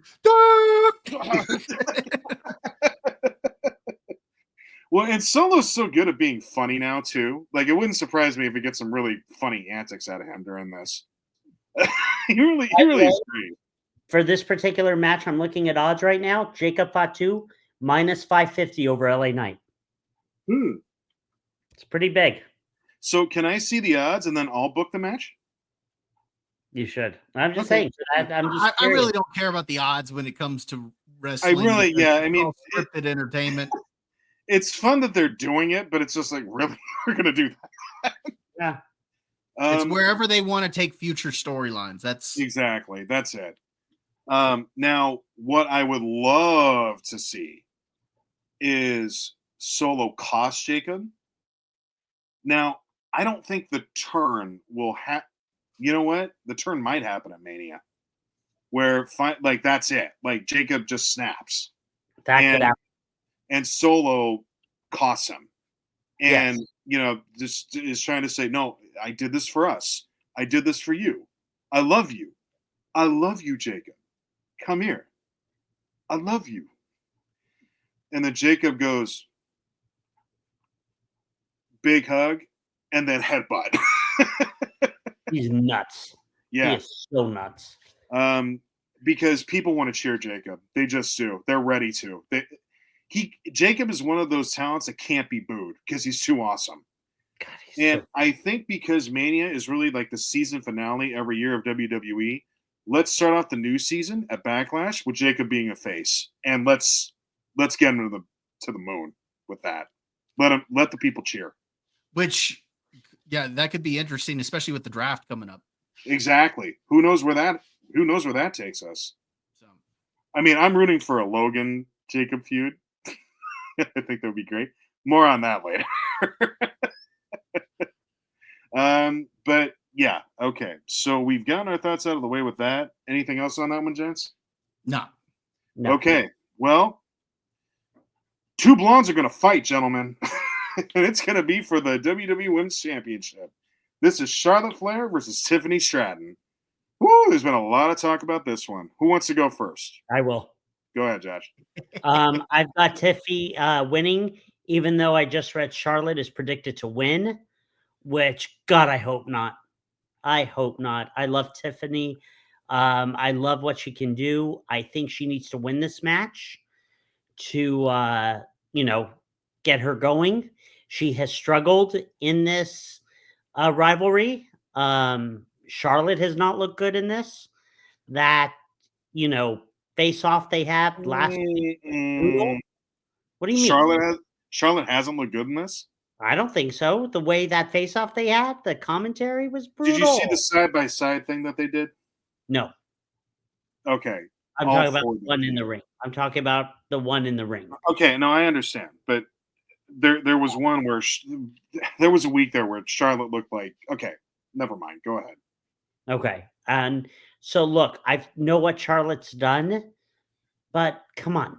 Again, this is what I talked about during the Rumble with her winning, and Tiffy needs to, especially with how she struggled lately, I think she needs this victory. Because I think if she loses this, it's not going to help her. I think it's just going to drop her down to mid-card level. Okay. Is what I Got it. honestly believe. I don't think Charlotte needs another title. I think that this could be a good match, but and like you guys have said, let it be a rivalry then for a couple months. But I don't think Charlotte needs to win this match on Sunday or Saturday. Okay. All right. So I've got Tiffy winning. God, I hope she wins. And let's see what happens. It's Tiffy time. It is Tiffy time. All right. That it, sir? Yeah, that's it. Bob, take it away. Not so fast, my friend. You No. need a pencil. You need a pencil. Not so fast. Okay. I don't think Tiffany has looked very good in this feud at all, and I was disappointed in that because I was really looking forward to this, and the feud has actually kind of killed my excitement level for the match. That being said, it is time for the Queen to regain her throne. No, you're wrong. Josh, You're be quiet. wrong. It's my turn. Yeah. I think You're wrong. that it is time for the Queen to regain her throne. I do think that Tiffy could dethrone her at another time. Here's the thing, Josh. I hate that. Hold on, Josh. Hold on. you say that this hurts Tiffany, and that makes her a mid-carder. Well, here's a hot take for you. Except for maybe about 3 or 4 women wrestlers, they're all mid-carders and main eventers. They kind of alternate. Look, Bailey is a world champion, and yet she was just competing for the Intercontinental title. That's true. Is she on this event, by the way? Huh? Yes. Yes. Yeah, she's on night 2. We'll get to that. Yeah. So the point is that that's the women's division. Okay. And so with that being the case, I don't think that that's a bad thing if Tiffany has to go back to the mid card. It's not uncommon for them to kind of alternate. Now I agree with you. I think Tiffany needs the win more than what Charlotte does, but I think they're going to put the title back on Charlotte, especially after her last WrestleMania was putting Rhea over, and then she had to fight to get back to this level because of the injury and everything. I think that they put the title back on Charlotte, and they're going to try to build another type of wrestler to dethrone her, whether that be, I don't know, whether it be a Jade Cargill, because they kind of hinted at a possible rivalry there. Oh, but that's Mania down the road, though. So. Yeah, I mean, it could be down the road, but my point is they hinted at something. So anything's a possibility. I don't think – I think that would be more interesting than Jade and Tiffany. I think Jade and Charlotte would be more interesting. So I think Jade maybe interferes in that match and costs Charlotte the belt. No, I don't think so. No, that's not. There's not a reason for it. Not right now. So yeah, I'm going with Charlotte. Okay. All right. And and the second reason why is because it'll piss Josh off. So yeah, very good. That's always what it should be. Only reason, Bob. There's no other reason. No, that's the bonus. That's like the icing on the cake. So. Right. You should have started with it though, just as a suggestion for next time. Well, number one, it'll piss Josh off. Good point. Yes. I'm mad. I'm mad about that, and that Chelsea Green isn't at Mania. That's ridiculous too. Oh, I have a thought about that too. Please. Okay. Anyway, so when it comes to this one, we talked earlier about how Jay and Gunther, they're it's amazing what 2 weeks of good creative can do. This has been multiple weeks of bad creative on just about every level. Josh, I am surprised that you said that Charlotte's never looked like she's had the one up with Tiffany, because I thought that until that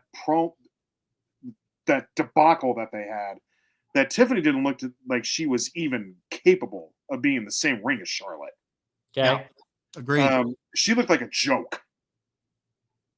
She looked like she was a kid and Charlotte was a woman. And that's the way that was working out. The only time where it looked like Tiffany did anything was when she did that beeline off the top of that entranceway, which was awesome, but that was it. Then they have the Real Housewives of Stamford, Connecticut segment where they just start yelling at each other and tripping all over each other's sentences. And it gets to a point where Tiffany has to insult Charlotte on a personal level where it didn't look like Charlotte was expecting it. Now, to me, in pro wrestling, what should happen is when you get backstage, you should have an agreement to say, look, no holds barred.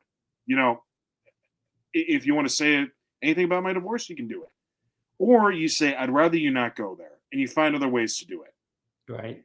It looked like Tiffany said that and Charlotte wasn't ready for it. And you know how I know that? Is because when Charlotte started walking up to her after Tiffany said it, she beelined real quick out of that ring, didn't she? Yeah. Okay. If you're the baby face, why would you be a coward? You see what I mean? I see what you mean. The whole segment was messed up. Yeah. And so why would you, if you're supposed to be the baby face and Charlotte's walking toward you, Yeah. Hit her. Strike her first. Yeah. Don't be a chicken about it. I mean, she's green. She knew she messed up. Well, I don't know, but what I'm saying is Well, that look, then you're just saying as a babyface, she should have slapped the taste out of Charlotte's mouth, and instead she ducked and cowered underneath the ring. All we can do is she was like, "Oh shit, I messed up." Pardon my language, but I messed up, and now that's I'm it's show over. Show's over. It's over. But she probably was like, "I messed up," and again, it's that inexperience. I know, but my point being is that this has really just been kind of a debacle. I know people are talking about it because now Yeah. they feel like there's real heat between the two, like in Yes. what's real versus behind the curtain versus in front of the curtain, and this match benefits from that. But the story for this has just been garbage. It just has been. The end. Having said that, I do think it's going to be an awesome match. I think it'll be a great match. Yeah. And I do think that Tiffy does get the win here. And I'll tell you why. Hold on. It's because I see this feud going longer. And the only way for Tiffany to be an equal to Charlotte is to beat her first. That's Right. it. After that, take it to Saudi Arabia. Give me a 30-minute Iron Woman match. Have Charlotte win. And then take it even further. Get me to SummerSlam. Have it main event night 1. And do it in a cell or whatever stipulation you want. If we keep proceeding with the story, it's going to work, even if Tiffany wins the first time, in my opinion. But she's got to get equal with Charlotte first. If Charlotte just comes out and beats her, then it's done. I mean, that's it. So if we give Tiffany the win, it will help. I think it'll help the story overall. Okay. That's just me. All right. Okay. Bob, what do you think? Well, I think you No, both we are already wrong, gave but that's it. okay. That's all Yeah, right. all right. That's fine. Well, let's see how wrong all of us can be when it comes to this main event, shall we? All right, here we go. This is Josh. Do you want to just start complaining now, or do you want to I'm wait? not complaining. I have my winner picked out, and Okay. but let me Hey, know. Josh, this is So a real main event. Yeah, I'll just say what it is. We'll give it a minute, and then you can start complaining. It's CM Punk versus Roman Reigns versus Seth Rollins. There is no title for this. There's nothing on the line other than bragging rights, folks. That's it. Okay. Who wants to go first? I'll Go go ahead, first. Josh. Go ahead. I think Punk wins. I think he gets his, he's gotten his WrestleMania moment being in the main event, and I think he's going to win this match. I don't think Roman is going to win this because I think Roman's going away for a while, right? I think he's more part-time now. That has been discussed. I mean, I really don't see Roman winning this match. I would, in a way, think it would be cool if Seth won and Paul Heyman sided with Seth. That'd be kind of cool. Different. Of course, with Bob, with Bob, you have to say what he wants you to hear, and Okay, not. first of all, I'm still on the part-time thing, and I'll quote my tribal chief in a minute. Well, of course you will, because that's all you know. You're just like one of the people who just has to go with what Josh, everyone. acknowledge him. Acknowledge your tribal chief. There's Right. only one tribal chief I acknowledge, Kenny Omega. Shut And the you fuck don't up. know that. Oh, God. Speaking of watching your mouth. Anyway, let's pretend that didn't happen. But Josh, no. Kenny Omega is not the real tribal chief. You know who your tribal chief is. Acknowledge him. Acknowledge Really, him. Josh? Bob, enough. I told you last week. Stop it. Good gosh. So anyway, I think it's going to be. And last week I told you no. So Anyway, I think it's going to be a great match, and I think that I think really Punk's going to win. I think this is really Okay.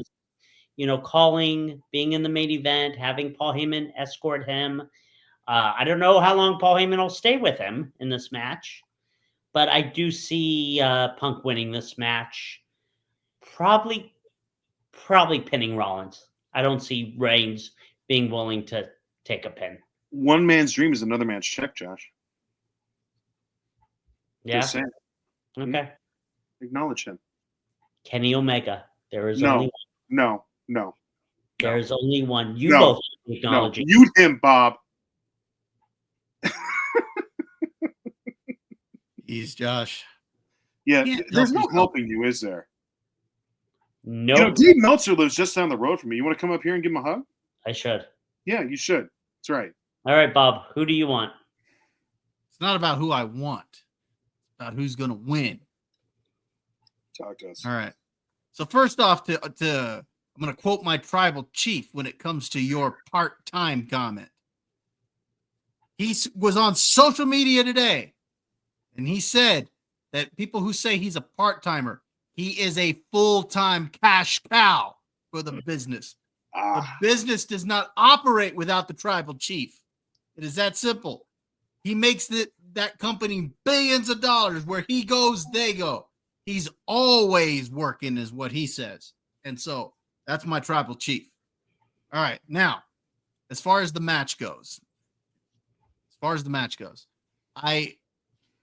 much as I hate to say it, I kind of agree with Josh. I think that I do think that I kind of think that Paul Heyman is going to get involved and Seth Rollins is going to win. I just got this feeling about it. Because remember, Seth Rollins said, okay, now you owe me a favor. And then he comes out and says, I'm not expecting him to honor that favor. It's going to be a choice. So I'm expecting him to choose to help Seth Rollins. And that's going to play into something else that I think is going to happen. So I think that Roman Reigns is currently favored. That's funny. Yeah, we'll see. Now, I don't think Reigns gets pinned. I think it's Punk who gets pinned. Reigns won't. And Rollins who gets pinned? Yeah. Rollins gets pinned, not Reigns? Rollins. I think Rollins gets pinned by Punk, and Bobby thinks that Rollins is going to pin Punk, right? Yeah, I think Rollins is going to pin. So you're saying I think Rollins wins. Okay. Yeah, I think Rollins is going to pin Rollins Punk because I think Paul Heyman gets involved. Okay. And I think he aligns with Seth Rollins. I don't think that Roman wins this, even though I want Roman to win it. That's just kind of what I think. But I think they're going to spare the tribal chief by him not being the one who gets pinned. Okay. Now, if he does get pinned, I'd be surprised. The tribal chief deserved to get spared.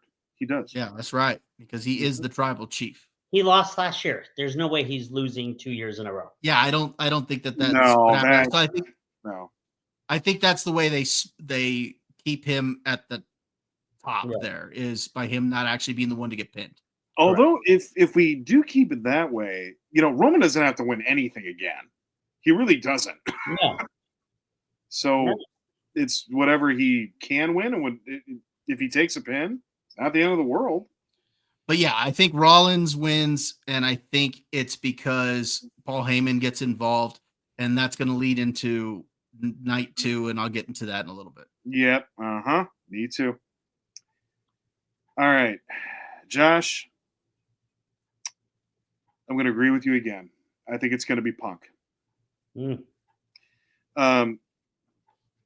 Just to hype this up, gentlemen, when that bell rings after that third entrance, these gentlemen are going to go to war. Yeah. This is going to be brutal. This is going to be a huge fight. And that is what makes this great, is the fact that they put nothing but emotion into this main event. And Paul Heyman is the one that's stirring that drink. I love Paul Heyman. Oh, can't get enough of him. Yeah. Ladies and gentlemen. Anyway. Ladies and gentlemen, my name is Paul Heyman. Now, there's a reason I'm picking Punk right now. Okay.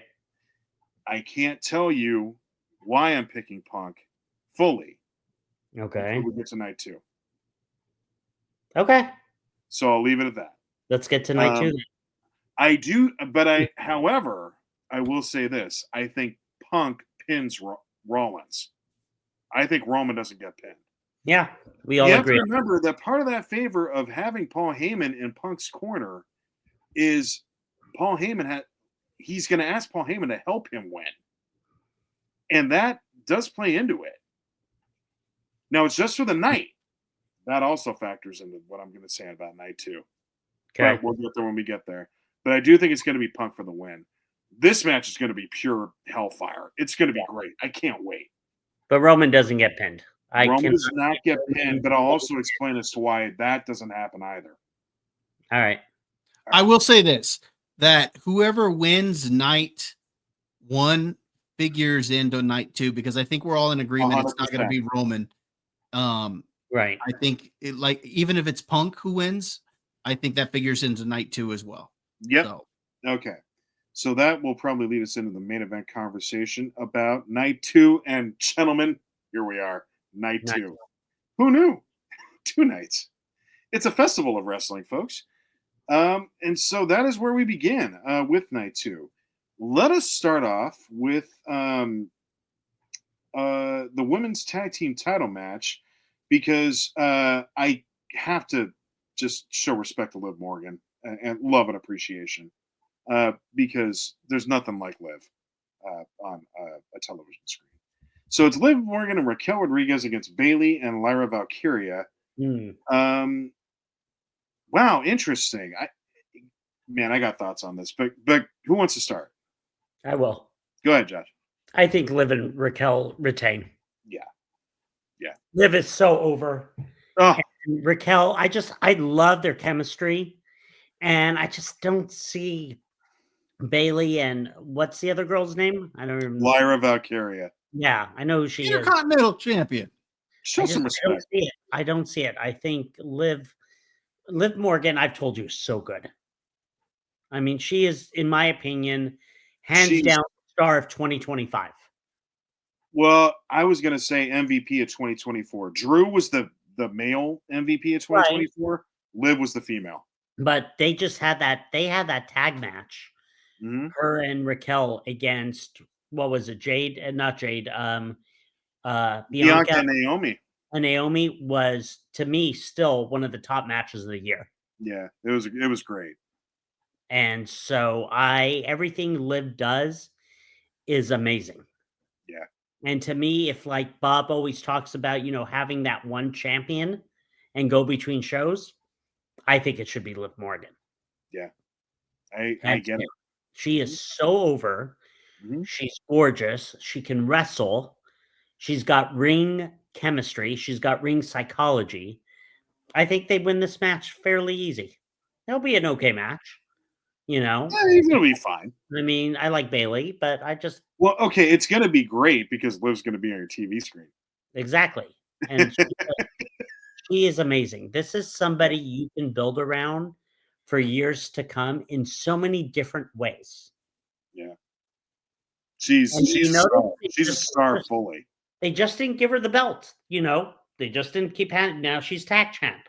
She's being an all-around type of athlete. She is very much like Drew McIntyre, where you can put her in any situation and she'll make it work. Yes, and that's what I like. Mm-hmm. That is what I like. So, yeah, I think they win. Well, I like her for that and other reasons, too. Bob can agree. And speaking of Bob, if you would, please. Okay, I'm just going to say it. Liv and Raquel are going to win. Yep. They lost, or Liv lost on Monday night, which gave momentum to Bayley and Lyra. So they're going to flip that on. They're going to flip the script at WrestleMania. Also, because Mr. Casanova himself, Dominic, Dirty Dom, is going to get involved, and they are going to win and retain their World Tag Team Championships. And like you said, Liv is just awesome. She's got great chemistry with Raquel Rodriguez. Raquel Rodriguez is elevated every time she's with Liv. Yeah. And I think they're a great tag team. And so I think that Dirty Dom gets involved, and that's how they end up retaining. And that's going to play into my pick a little bit later. So, so yeah, right now that's where I'm going. Yep. I agree with you both. I mean, this is pretty obvious. I will say, though, why wasn't Liv and Bayley the WrestleMania match this year? Because that should have been the WrestleMania match. because they gave them the tag belts. Yeah, but well, okay. You know what? If they really play the story right, that may be the SummerSlam match. But I was watching that match on Raw, and I'm like, man, like, why wasn't this the Mania match? Because these two could give a story and a half. It would be great watching those two. Yeah. But okay, didn't work out that way. Liv and Raquel will retain. Then that's great, and I'm very excited to see Liv Morgan right before my eyes. And it is amazing with Liv Morgan too, because not only is she gorgeous, but man, she's a hell of a wrestler.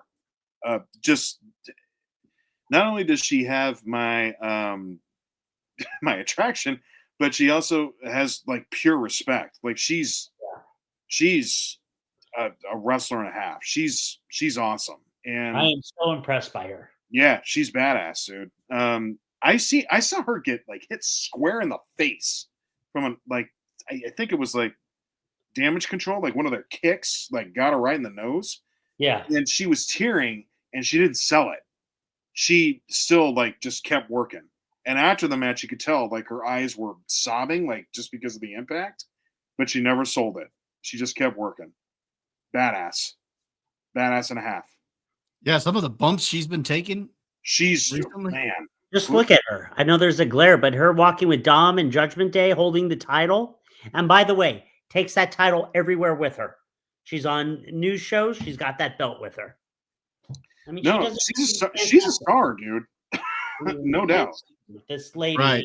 like, And any woman who can help Dirty Dom beat that deadbeat dad of his, that's love. Deserves to win. Yes. That's love, is what that is. Stand by your man. I saw an interview with her. I think it was on the Logan Paul that's so podcast, where they're asking her, like, who's your favorite male wrestler? Dirty Dom. Who's the most attractive male wrestler? Dirty Dom. Dirty Dom. Just sells it. I love it. It's so what good. I like about her is she worked her way up. She worked her butt off. And I think she's always been good. That's the thing. That's just it. But nothing like that. I mean, this. No. You know what it is? It's like Naomi. She found her groove. Yeah. That's what it is. She found her way, and her way was as a heel. And boy, does she play it up. It's great. Yep. Yeah. All right. Let's move on. You guys ready? Yep. Do it. Well, okay. They're labeling this a Sin City Street Fight. Okay. This is the only gimmick match we have on the card right now, folks. It is Damian Priest versus Drew McIntyre, our boy, Drew McIntyre. Here, Dad's turn to talk. We will always honor Drew McIntyre. Be not mistaken. Who wants to start? I'll start. Go ahead, Bob. I just want you to know that as far as this match goes, I prayed for this and it happened. Drew is going to win this match because he has been screwed all year long by Damian Priest.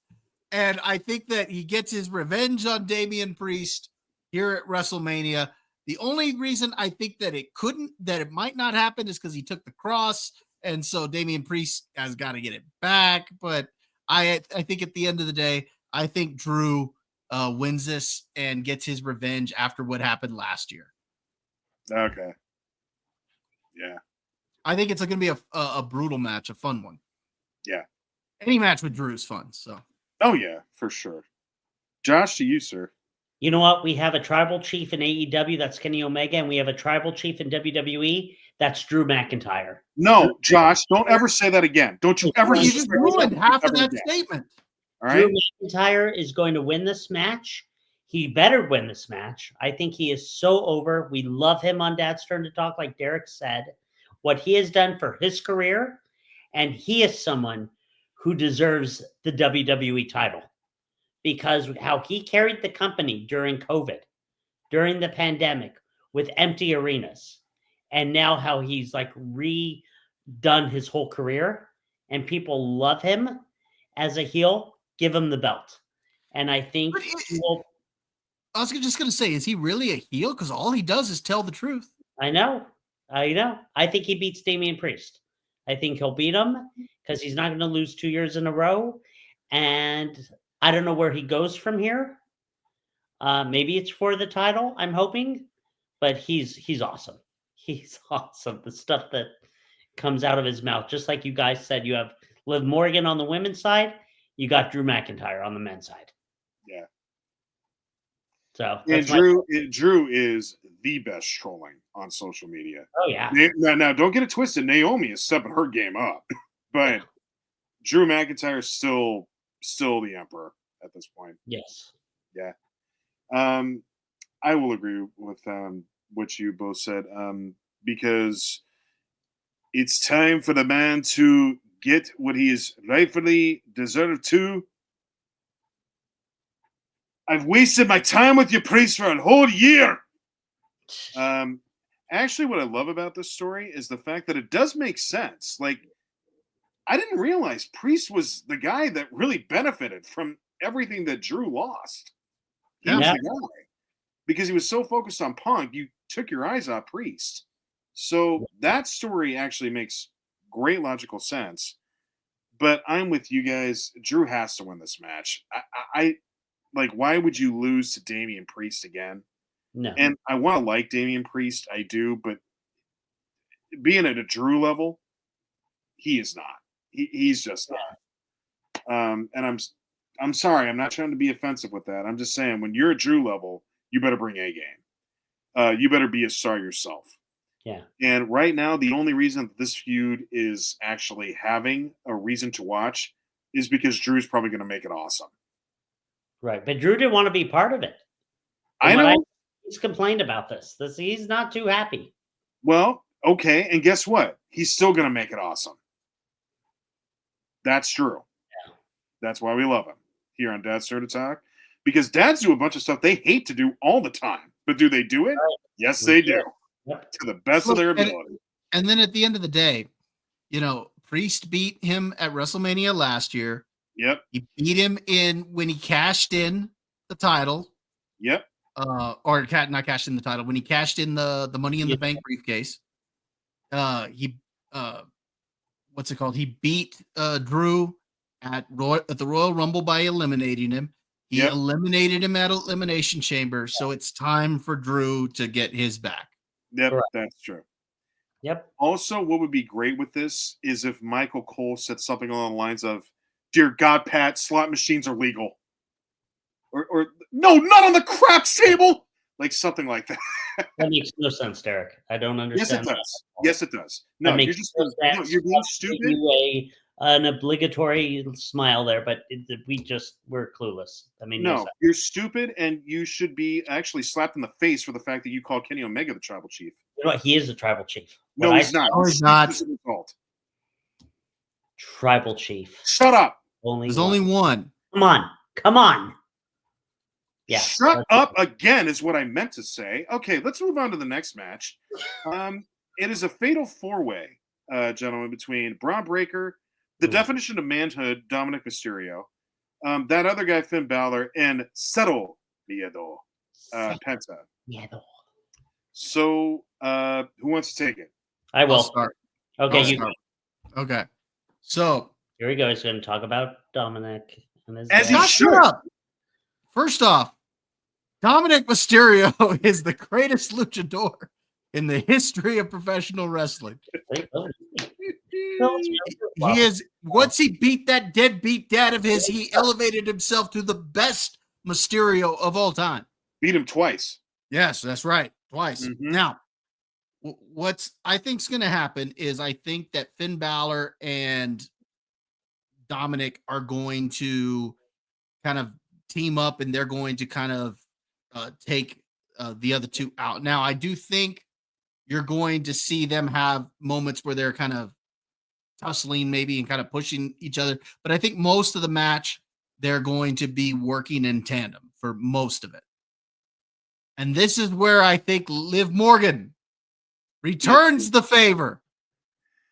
And she helps Dominic, and Dominic wins his first singles title on the main roster. Because I think they want to get the title off of Breaker so they can get Breaker in the world title picture. And they put the title, the Intercontinental title, on Dominic Mysterio, because think about how much fun that could be with him as the Intercontinental Champion. I think that would be a lot of fun. Plus, I think Finn Balor, as a member of the Judgment Day, has kind of run its course. I think he's going to be kind of on the outside looking in. And you're going to have Liv Morgan saying stuff to Finn like, well, Daddy Dom is now the champion. We should be listening to his ideas. And so that's where I'm going. I think True Love wins in this match, and Daddy Dom, not Dirty Dom, Daddy Dom, with the help of Liv Morgan, wins that title. True Love and an Intercontinental Championship to boot. How about that? That's right. They're going to help each other. Everybody benefits. Okay, Josh, come with it. Let's go. God, Bob, I hate you so much sometimes because what you said was so good. So good. And I hope that happens, but I'm going to pick Penta. Okay. Oh. Penta, I think it's time. I think Rey Fenix maybe comes out and helps his brother. No, Maybe? too soon. You think it's too soon? Well, anyway, I'd like to see Penta win. I agree with Bob on Braun Breaker going to the world title picture. I think he's over. I think he's ready. But either or, I would love, Penta. I was just the other night, Derek, I meant to tell you, they had old episodes of Lucha Underground on. Yeah. They had Penta on. He was the champ. And he fought Jeff Cobb. And he just... Penta faced Chelsea Green. I know. Yeah, he barely beat her. So exactly right. That's true. Hey, real quick, Josh, just to add on to your point about we both agree that Breaker, they want to get him to the world title picture. Yes. He doesn't get pinned. Finn Balor gets pinned. I agree. I don't even know what's going on with Finn Balor's contract. It might be up this year, actually. So I agree with you. I would like to see True Love. He gets pinned. I think that happened though with Liv coming out. I think I no issue with that. So either way, I'm fine with Penta winning or with Dominic winning. But I think Balor's the one who gets pinned. I do too. I think he gets pinned, definitely. Derek, what do you think? Okay. Just a couple of thoughts here. Even if Dominic doesn't win, he's still the definition of manhood. That's right. We're lucky to have him in our lives. All right. So I would love to see Liv help out in this match. I would love that. Oh, gotta be great. That'd be awesome. Yeah, I would. But I'm going to tell you who has to win this match. And unfortunately, Bob, it's going to go contradictory to what you just said. Braun Breaker has to win this match. Wow, really? Yeah, he does. Because I don't see him getting anywhere near a world title soon. And I'll tell you why. Oh, wow. He's had to get on. He has had to do. We all know the WWE puts a machine behind you, right? Yeah. Where they push and they sell merch and they make you seem like a star. The only way that Braun has become a star is by himself. He has done this all on his own. Yeah. There's been no help from that machine. Josh, put your phone down. I'm just looking at the odds real quick. No, I don't want to see the odds. I don't care about the odds. Can't even find it. You know what? As much as you check the odds, I need that clip of Han Solo saying, "Never tell me the odds." I was just curious if they had Braun Breaker winning. Well, okay, but then this gets back to my point. What merch have you seen from Braun? Nothing. Okay, what have you seen Braun done other than win the Intercontinental title with the dogs barking? Nothing. When Braun wrestles, is it not the most vicious spear you've ever seen in your life? Yes. Okay, so he's doing this all on his own right now. If you get the Intercontinental title off him, I am scared that it's going to get back to a point where no one was paying attention to him when he was on the main roster, when he first started. He barely got to the Intercontinental title with Sami Zayn. Now he's going to lose the title? What happens then? Honestly, Braun has to win this. I think he goes for the world title. I disagree with you. There has been nothing to convince me that he is even close to doing that right now. But there's 2 world titles. So how do we know he doesn't face Jay or whoever? Oh, right. He's going to go after John Cena. You're right. That's absolutely realistic. Cena. I said Jay Uso. No, he's gonna be a babyface if nothing else. He already is a babyface. You do babyface on babyface with Jey Uso and Braun Breaker? Been done before.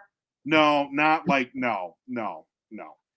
The only reason babyface works is when you have two top level guys, neither of which Jay or Braun are. I'm sorry. You've got Braun winning. Yeah, has to. It could happen. No, needs to happen. Not can happen. Needs to happen. For the sake of Braun. That's it. Nah, I'm sorry. Dominic's going to win this thing because true love will prevail. if he does, it would be fantastic. I'm not going to be against that. And I love Penta. I think Penta's awesome. And he probably will win an IC title one of these days. But for right now, Braun better win this because if he doesn't, I think he's in real trouble. All right, so I'm leaving it at that. Huh? Who does Braun pin? Balor? Yeah, probably it's gonna be Balor. The only reason Balor's on this match is probably to take the pin, which is a shame. You know, Finn I think I've always liked Finn Balor. Still do appreciate Finn Balor. I do. I haven't liked him in the Judgment Day though. Well, I liked him when he was his own. I liked him in the Judgment Day that had him and Priest and Rhea in it. I liked him in that Judgment Day. This one's a joke. This one's just Dominic and Liv don't even need to be a part of that anymore. No, send them off on their own. Yeah, exactly. I agree. All right, let's move on. But before we talk about the rest of the matches, there's one match that isn't on this card that we know isn't there. Yeah. So let's talk about that, shall we? Okay. Is it Nick Aldis? I think so. Me too. I think it's time to get him into the ring. I think that's a great setup with the RKO, and Aldis is sick of it. He's never retired. No. Former NWA world champion. He's fought a ton of guys. This would be awesome. It would be great. But the only thing I'm hesitant about here is if Nick Aldis is like ready for that. We're talking about a very short timeline that he has to be like fully prepared for a Mania match. True. And this is Nick Aldis at Mania versus Randy Orton. This is a big deal. It is. So I don't know. I hope so. I mean, Bob, who do you think? I do think it'll be Nick Aldis. I think it's going to be a squash match. I think I do. I think maybe Aldis gets in a couple of good shots, but I think it's a squash match. I think it's one of those that gets thrown on the card last minute. I think Randy Orton wins it in under 5 minutes, and the match is over. It's a way to cheer Orton, celebrate him at WrestleMania, and his 20th. Yeah, and there's no shame in the way that they do it because we'll all understand it was a last-minute match. Right. So, well, like Derek said, is Aldis ready? And I'm thinking, that's why I think it'll be a squash match. Right. Maybe he had been training, but you can't. He had no idea he would be wrestling. Exactly. That's why I think it's going to be a squash match. And to Bob's point, I don't think anybody would blame Nick Aldis for that. Yeah, that's the thing. Nobody's going to say, "Oh, that match sucked because he wasn't ready." Well, we all know he's not going to be ready. Nobody is expecting anything from Nick Aldis because of the reality of the situation. This was supposed to be Randy Orton and Kevin Owens. And up until 2 weeks ago, it's now gone. How long does There's no way he's going to be ready. There's no way Nick Aldis is ready to do it in 2 weeks. How long has Aldis been GM of SmackDown? Long time. Year and a half, 2 years? Yeah, I was about to say somewhere around there. So, and before that, he was wrestling in TNA.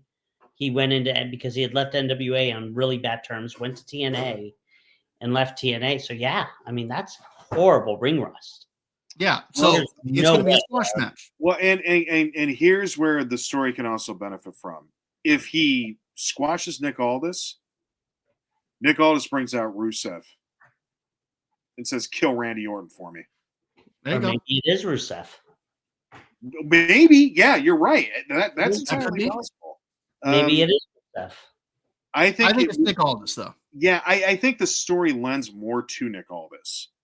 Now, again, I would not be surprised if Nick Aldis says, I'm going to bring in somebody that's going to beat you, and it would be Rusev, I don't think it would be Aleister Black or Malachi Black. I don't think that's that character in Randy Orton shouldn't face at Mania. That just doesn't make any sense. Yeah. I don't see that. Uncle Howdy, maybe? No, right? No. Wyatt Six is a different story. And they're not even on it. Or No. Alexa Bliss isn't even on it. Good Lord. I know. Well, you can't have everybody, Josh. No, but Alexa Bliss is huge. Well, no, I agree. Alexa Bliss should have probably been on the card, but I don't think there was really a story for her yet. I think I really think they want to connect her with the Wyatt Six and kind of go somewhere with that. But let's see what happens there, because I don't think they're done with that. But there's one thing, Bob, you've said about the draft, or Derek said about the draft, right? About this draft coming up. Why do you have the draft? Oh, so we can get everyone in. Still's not working. I mean, I hate to say it. I hate, and Derek knows this, triple threats, those type of stuff. But if you have hardworking guys in there, do a match. Do a match. Josh. The draft isn't so you can have everybody on a PLE. That's not what a draft is for. It's just to get the draft is so you can have everybody on television. It's not that everybody's going to wrestle every single week, but it's so you can get them on television. Period. Right. PLEs are even more restricted. You see, with AEW, and I have to bring this up because you've mentioned this, because you've said they have guys on there that are just collecting paychecks that are never on television or anything like that. You see, this is why the WWE works better from a business model, because they actually get something out of the person who has the contract, and that is they get them on television. Now, are they going to wrestle? Maybe not necessarily. Are they going to turn out to be a hit? Maybe not. But at least they get them on television. That doesn't mean they're going to end up on the PLE. Look at poor Chelsea Green. Well, that's who I was saying. That really, I'm going to tell you guys, that bugs me. Can I say one thing about Chelsea Green, though? Yeah, go ahead. I could see her in one potential segment, and it goes back to night one. She comes out. Guess who returns? Becky? Yep. But that would be interesting. Why would Chelsea see it happening? Just to come out? Yeah, why not? It's WrestleMania. So you guys are really using her as a comedy act. That's it. I'm not saying that. No. I'm saying that's what they're probably going to do. I'm not saying that she should be. I've seen she's over with the crowd, but they're not saying that. And I want to know why you're not saying, because the three of us. Because you can't have everybody on the card. Okay. But if she's over enough, she would be on the card. Do you understand? Okay, so would Alexa Bliss, if that's by your logic. I still don't understand that. Well, okay, but Josh, who would just spitballing? Who would you put her in a match with? Chelsea Green? Yeah, who would you put her in a match with? What is she? Women's US champ? Yeah, who would you put her in a match with that's WrestleMania caliber? Because this is kind of my point about the women's card. It's or the women's division. You've got your stars and you got the others. I mean, she's already been feuding with Michin and Zelina Vega and all of these. So who's left for her to feud with for WrestleMania?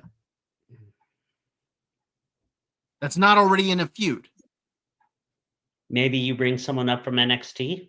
Okay, but that's my point. Maybe Roxanne Perez might have been an option, but it's too late now. That's the whole point. And you can't. What about Alexa Bliss? Have everybody. You couldn't have had Alexa Bliss versus Chelsea Green? Alexa Bliss has been on temporary status as well. Speaking of half-timers. Yeah, I don't know. It's frustrating. That, to me, those two women, it's frustrating to me because I think they have a lot of talent. They do, but you have to make sure that the talent is incorporated in the right way. Yeah, well, like Bob said, they're obviously with Alexa waiting on the Wyatt Six, and I guess Bo Dallas was injured. Unless there's something going on with Alexa we don't know about. Yeah, that's true too. There is actually a possibility that, let's say, Solo, Jacob, and Tama stay together. They go up against Randy Orton, and the Wyatt Six will be his partners. That could happen. But Say that again, Derek. Sorry, okay, so the new bloodline, Solo, Jacob, and Tama, let's say they stay together, right? Yeah. Then Randy could be in a situation where it feels like 3-on-1, Yeah. and then the Wyatt Six debut again. That would be good. That could be Well, interesting. I don't know. We'll see. I think it's more Nick Aldis. I think they've messed up the Wyatt Six. Well, yeah, they did, but yeah, it's too bad. Maybe they can get it back. All right, let's go to the next one because we Yeah, can let's go to it. And this is going to be Bob front and center. AJ Styles, Logan Paul. Here we go. Go ahead, Bob. Let's hear it. All right. I want to say Here that we Logan Paul is going to win this match. I want to say that they are going to put Logan Paul over comedy. by having him beat AJ Styles. Yeah. Because Logan tends to, or lately has lost a lot of his singles matches. Yeah. I mean, he did win that triple threat last year, which was pretty cool in WrestleMania, but he's lost a lot of his singles matches over the last year. So I'd love to say he's going to beat AJ Styles. I think AJ is going to win it. I think, though, this is going to be the match from a technical standpoint of all of WrestleMania, night 1 and night 2. I really do think there is a lot of potential here, and I think this one is going to be awesome. But I'm picking AJ Styles. But if he doesn't win, I would be happy. I'd love to see Logan Paul win this thing because I think he is a great heel, and I think he has been good for the business. I don't care what anybody says. I think he's been fun to have around. So that's where I'm at, but I'm picking AJ Styles. All right. Good one. Josh, go ahead. I mean, I'm going to pick AJ Styles. He's one of my favorite wrestlers of all time. I think it's going to be match of the night or close to it. Will I be surprised if Logan Paul wins? No. I think if Logan Paul wins, again, I go back to a more realistic opinion. I don't know what's happened with AJ and his contract. If he has signed a new deal with WWE, because this is the year it's supposed to be up. So I don't know. I don't know if they'll have him win. Who did he face? He was out last year, right? Who? AJ? AJ, or did he wrestle? Well, I think that was also the year he got injured. He did wrestle because he wrestled Cody at Backlash last year. No. Last year at Mania, who did he wrestle? Oh, L.A. Knight. Yeah. And That's he right. won, right? Huh? Did AJ win? No, he did not. I think, again, if AJ loses, it's got to be something with the contract, but I'm picking AJ. But match of the night. Yeah. Okay. Well, we're unanimous on this one, gents. I think AJ is going to win too. But I'm picking AJ for different reasons. Okay. Because we have a heel right now who's going to need some opponents. I'm not going to talk about what the outcome is. Oh, I like that. I just got chills from when but if anybody has a story with John Cena, yes, it's AJ. It is. So that could go a long way if AJ gets a win over Logan Paul. That might be my favorite comment of the night. I'm just saying. I don't know if it's going to happen, but yeah, one final time. One more time. Yeah. And they had nothing but killer matches to John Cena and AJ Styles. Cena was like the Hogan versus Hogan wrestling in Japan. Bob? Where he could do stuff. Cena was doing stuff. I totally agree with that. Yeah. So what are you saying? Cena can't wrestle? No, he can wrestle, but he just brought stuff out against AJ that he had normally not done. See, that's my point. You're saying he couldn't wrestle until he met AJ. Yes. Right. The best. See, that's why you got the heel John Cena that you got. Because you take and you take and you take. You got what you deserved. You will get nothing. Did you wheel? You don't get new music. You don't get a new gimmick. Nothing. You did nothing.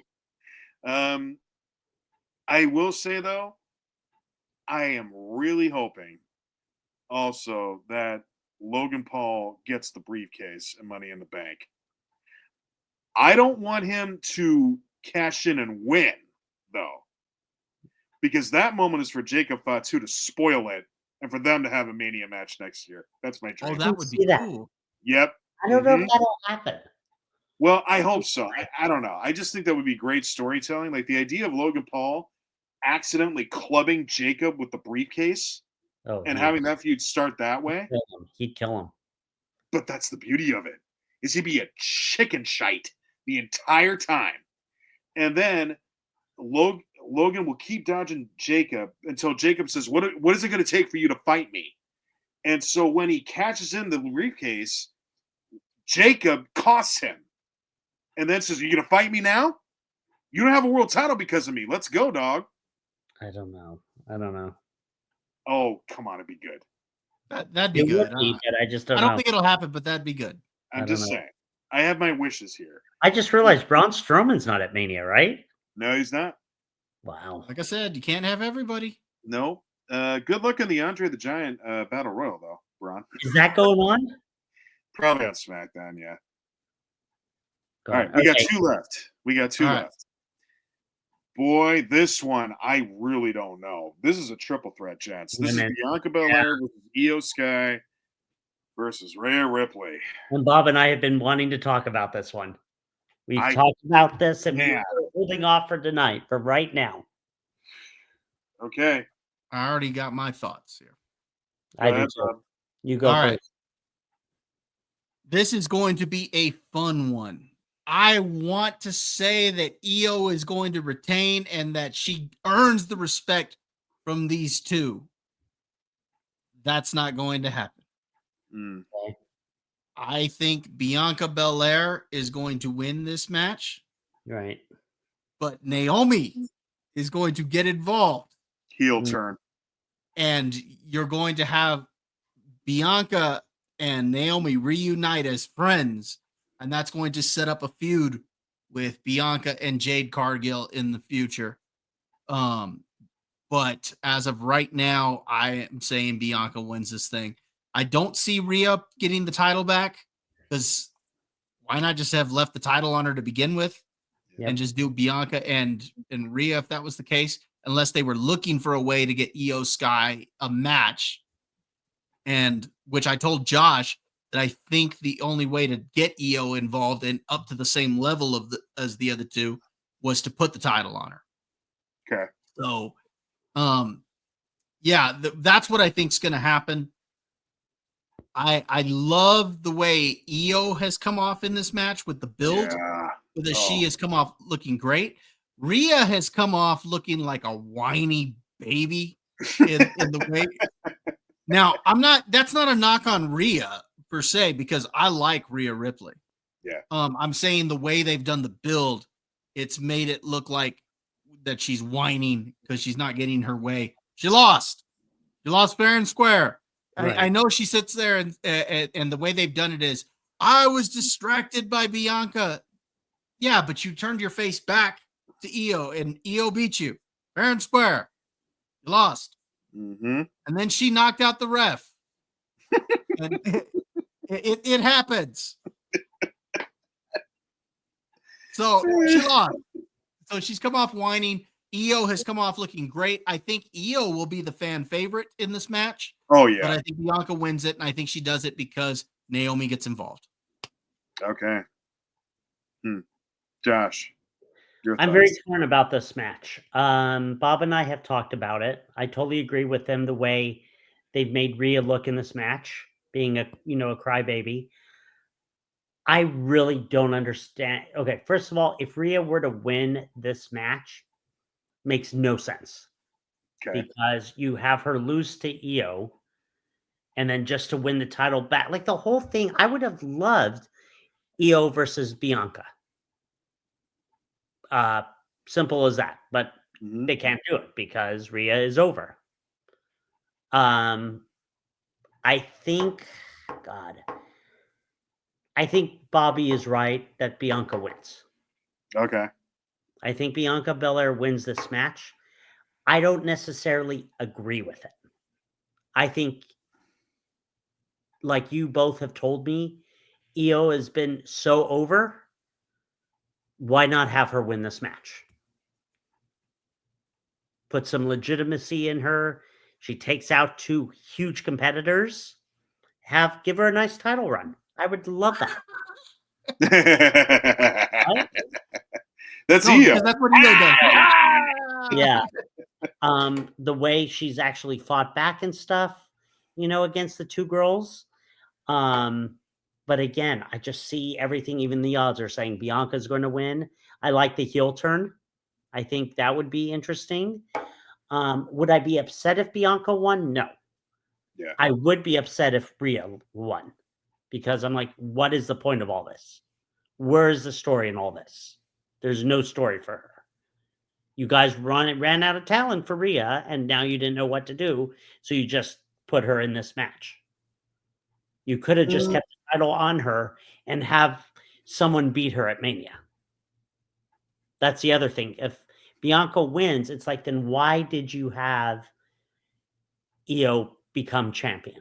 Why didn't you just have Rhea be champion and defend the title at Mania and lose it to Bianca? I have thoughts on that. I know you do. Mm-hmm. So that's what I think. I think Bianca will win this match. I think Io is so over though right now. I would love for them to just follow that and let her beat two of the top competitors and have a nice title run. But I don't think they're going to do that. Okay, my turn. Yeah. Do it. I agree with you guys that we're getting a Bianca heel turn. Yeah. That has to happen now. Did you see the promo she cut on Monday? No. It was heel 101. I've always been yeah. this. I've always done that. I'm like, why don't you just turn heel now? Because you're already there. Right. So I do think she turns heel. Naomi is right along the side in order to help out with that. However, I think you got to get there. Okay. I think Io wins. God, I hope so. Mm-hmm. God, I'll tell you why. Because you need to build Bianca as the heel, and then she needs someone to go up against as the babyface, and that's where Rhea comes in. The match all along has been Rhea and Bianca here. Io got real lucky because the fans swarmed behind her. Right. And really have loved her since June last year, maybe even a little bit earlier. They probably started falling in love with her actually after WrestleMania last year when she faced Bayley. And as a result of that, I think she has to win because of the fact that Bayley and Rhea can tell that story their own way. Keep the title on Io, make it interesting, get some NXT call-ups. Julia, as an example. Bring in some of that women's talent in order to spice up the mix here. Or Let Io be a legitimate champion. Eventually, Bianca will become a heel, have that match, right. and then be Bianca and Rhea down the line. Or Asuka has been injured. She comes in and challenges. There's that too. There is that too. So you do have options. Yeah, you do. You do have options and can build this women's division.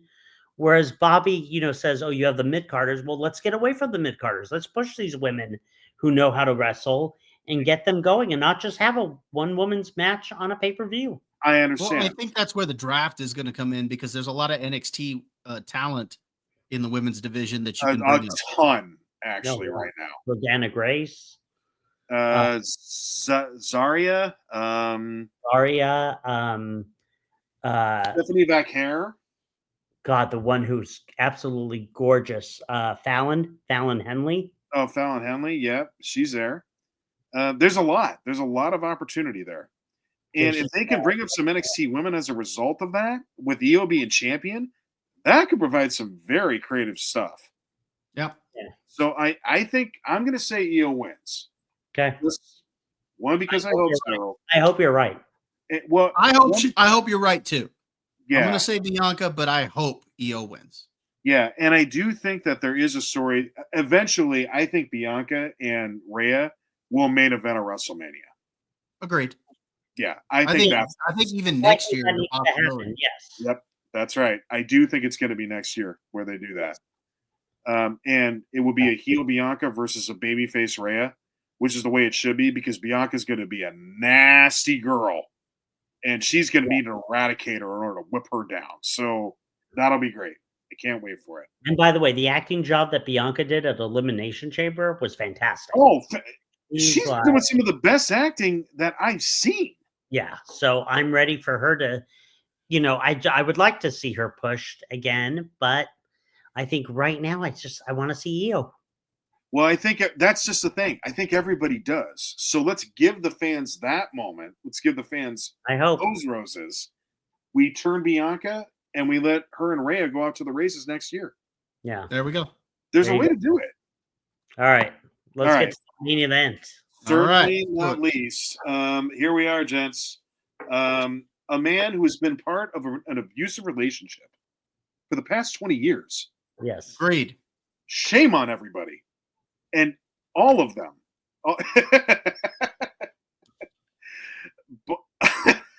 All of them are now going to pay. No one is safe. Yes. This has been a social experiment. It is John Cena versus the American Nightmare, Cody Rhodes.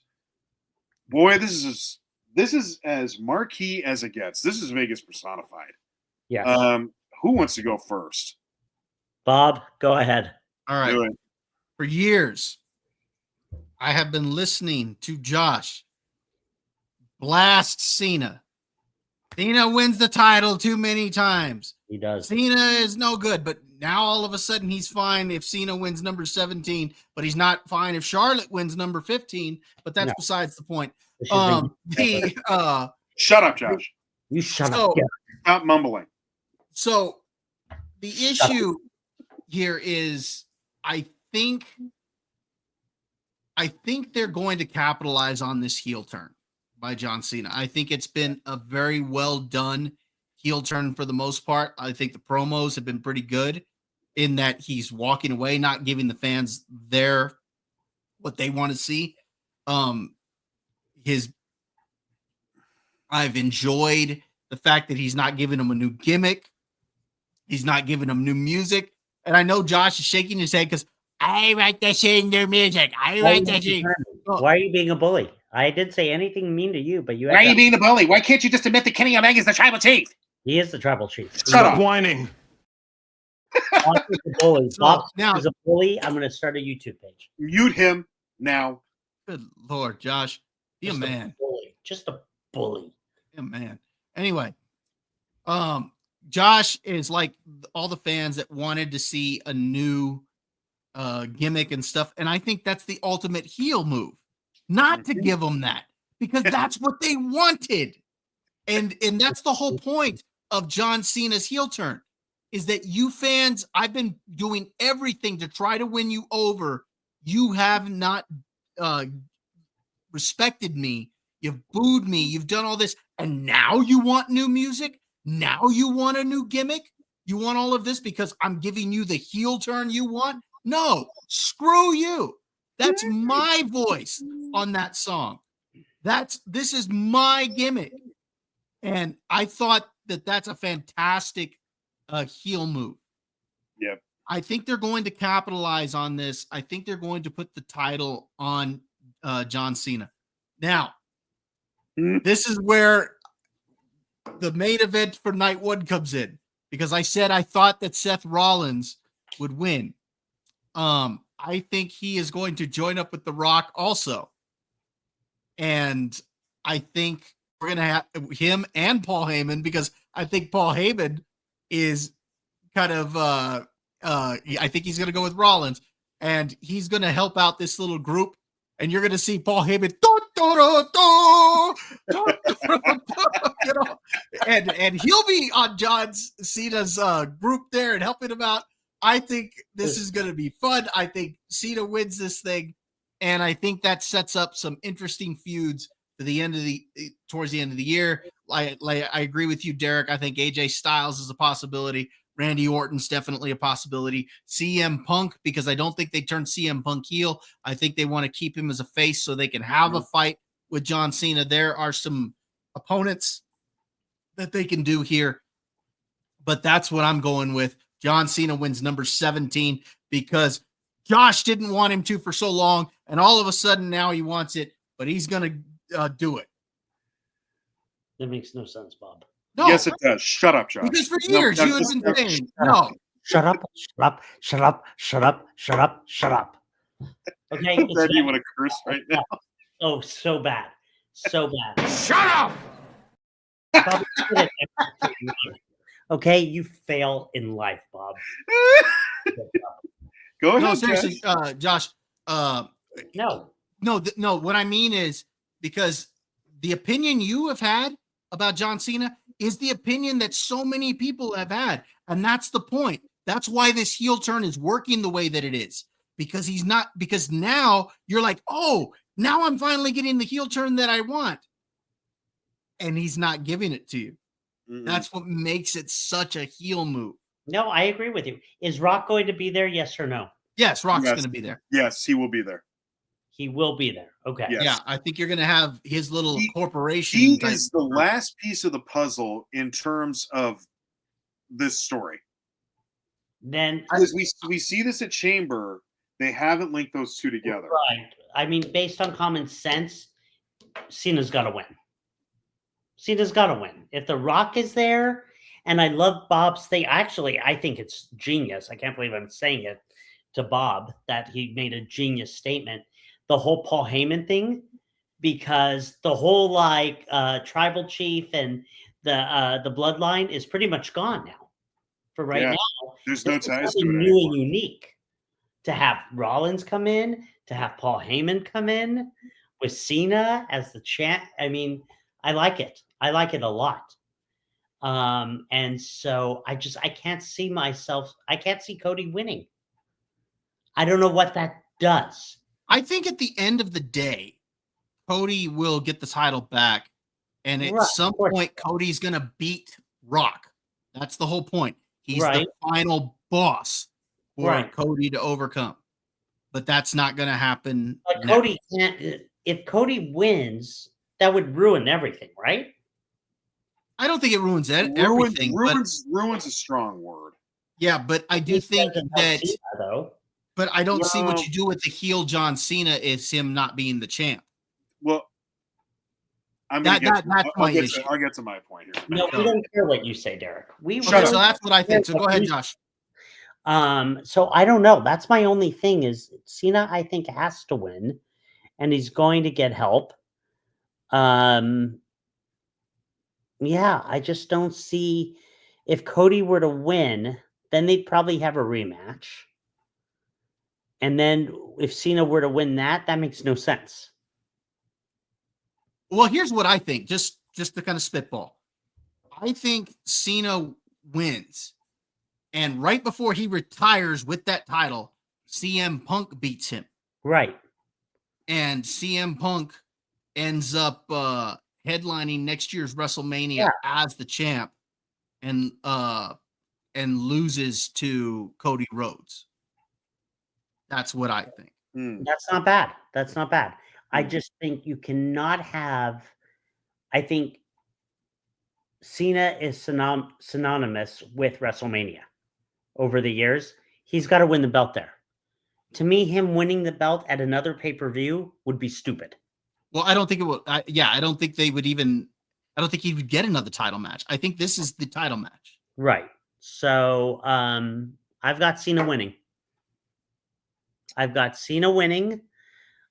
would be surprised if Cody won. Yeah. Bob, you and I have talked about this, and you basically laid out the same thing I did. Punk has okay, so I made this observation to Bob a little while ago, but for the past, I want to say about years. It's been since 37. 37 was 21. So about the past 4 years, you get one night where you get absolute success and the fans go bonkers and cheer. Yeah. Another night, it doesn't work that way. It ends in an upsetting fashion where the heel wins. Yeah. That is why Punk wins on night one, because John Cena is gonna win number 17. Right. And just to piss you off, Josh, Ric Flair's getting knocked off that hill. No more jet flying. No more limousine riding. No. You like Flair. What are you No, talking I don't about? care. I love John Cena as a heel. And Flair said he's won the title more than 17 times. I don't It care. doesn't matter. It doesn't matter. We're only talking about acknowledged championships. Exactly. Yes, that's Like right. acknowledging your tribal chief. You know? No, there'll be no more Ric Flair. That's it. Kenny We're done Omega with is that. the greatest wrestler alive, and the two of you know it, but you just don't want to admit it. But Shut you'll up, learn. Josh. You'll All learn. right. Anyway, You'll learn. He's not a star like Roman Reigns. exactly. Oh, Reigns isn't a star. Reigns. Oh, just yes, got he is. lucky. Reigns just got lucky. McMahon liked him. He's the star. He's the There's star. one star, and it's Kenny Omega. Richard, He's not a goddamn star, figure Josh. now. And you will bow down to Kenny He's not a Omega. star. Would Bobby you will mute him, bow please? down. I'm not done yet. Derek will bow down. He's not a star. So No, Oh, he's yes. not. Bobby, you don't No, watch wrestling. no. he might be a good wrestler, Josh, but he's not a star. It is not a star. Conversation, Bobby. Shut up. You- No. You- Now you understand why we mute you, because you live in fairy tale land. No, you live in fairy tale. Go No, I ahead. live in Josh, reality. you Somebody fairy makes a company billions of dollars. The other one can't pack out dynamite. Yeah, but you can't even talk. You can't Did even talk. Did you happen to find any What an lumps on idiot. Dave Meltzer's testicles when you rubbed them for him? What an idiot. The two of you. Huh? We both of you admit right now Kenny Omega is a god in wrestling. Admit Yeah, it. sure. I'll I do don't care just if he's a that. good wrestler. There is No, no, no. something. This is what I He's a try to tell you, fantastic and you wrestler and cannot seem to grasp that. There's No, a you can't difference seem to between You're a stars and everybody bandwagon else. fan. You just love Red ass, red ass, red ass, red ass, red ass, red ass, red ass, red ass, You love red ass, red ass, red Roman ass, Reigns because red everybody ass, else does, Bob. You go red on your ass, social red media. ass, red someone says ass, something, you have to red agree with ass, it. Hold on, Josh. red ass, You red have ass, always said red that ass, people. red ass. You have always said people didn't like Roman Reigns. I'm the one who's been liking him for a long time, and you know that. Oh, you didn't watch wrestling for many, many years. This is just Shut up, recently. Josh. Derek, you know what? Shut up, you little red. Anyway, can I Put finish your my face point? out of the camera, Yes. Josh. Go ahead. Before I was so really interrupted by the human toilet paper that was just speaking, allow me Yeah. to go ahead and Kiss finish my my point. ass. All right, thank you. So John Cena will win. He will win number 17 because what was the whole point of even doing that heel turn if he doesn't win? Yeah. Right. When you make that big of a move, you better Yeah. win. Correct. Now, if he was a babyface and it was him versus Cody, I could understand John Cena losing that. But as a heel, no But way. as a heel, you better win. You better You capitalize. have to win. You have Especially to with The Rock in his corner. Yes. Now, if The Exactly. Rock wasn't there, The Rock will be there. but The The Rock Rock will be there. The I Rock. don't think The Rock comes out at the beginning, like in his No. corner. I think that No. happens later in the match. No, No. of course. I think there's chaos in this match, just like A there bunch. always is towards the end. There'll be a bunch. There'll be a bunch of chaos, and Rock will be involved. I think what has to happen is that the next night is when John and Rock show the connection, why they actually linked up. Probably. Yeah. Because we haven't gotten that yet, and we need answers to that. Yeah. And so we will get them, and I think it'll happen that. That'll be the payoff. Now, where John goes and how this ends, that's a different discussion entirely. I could Right. see John Cena versus CM Punk at SummerSlam. I could see that. Yeah. But I think what will happen is that it will be John Cena, it will be The Rock, and it will be Seth Rollins and Paul Heyman. That will happen. I think Now, that's how Here's it the should- beauty with that. CM Punk is the winner of that triple threat. Yeah. Cody Rhodes has lost the title.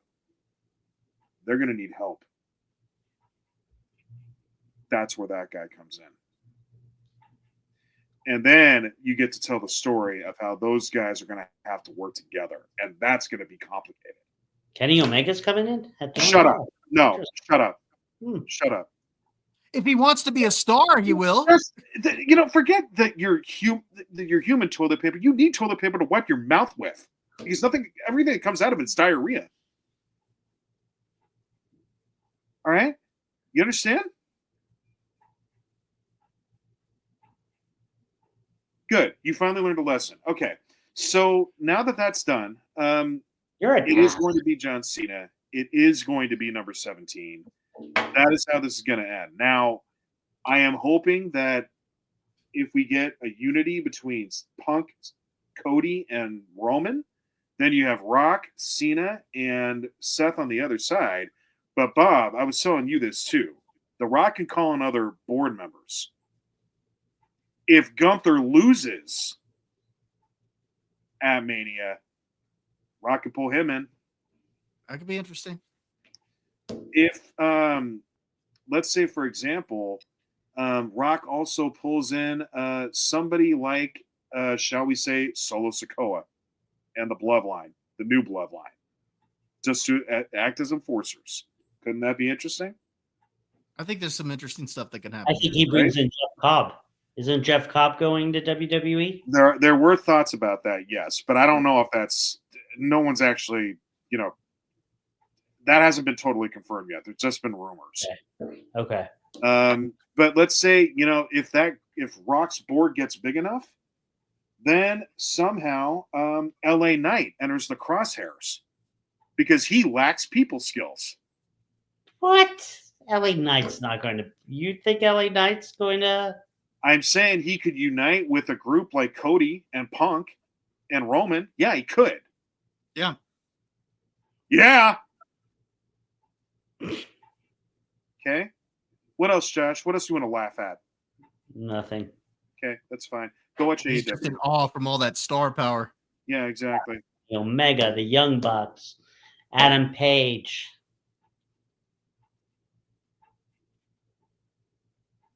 Yeah, that's right. That's right. When you can't even sell out an AEW Dynamite, but sorry, they just had 2 huge pay-per-view events. Where were you, Bob? Oh yeah, that's right. Yeah, Black Fury. That's where he was. All right. Oh, all right. I don't want you watching this weekend, Josh. You don't deserve it. Okay, you don't either. Yes, I do. I mean, Derek's going to WrestleMania. Josh swears that he went to like the greatest pay-per-view ever. He swears like he was in the Pontiac Silverdome or something like that when he got to watch AEW Revolution. When he watched that circus. Derek, enjoy Mania. Enjoy. Okay.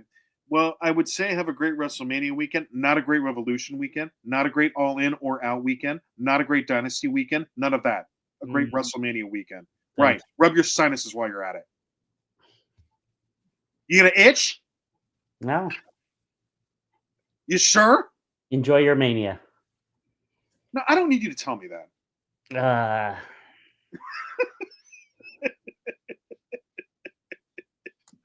Jeez.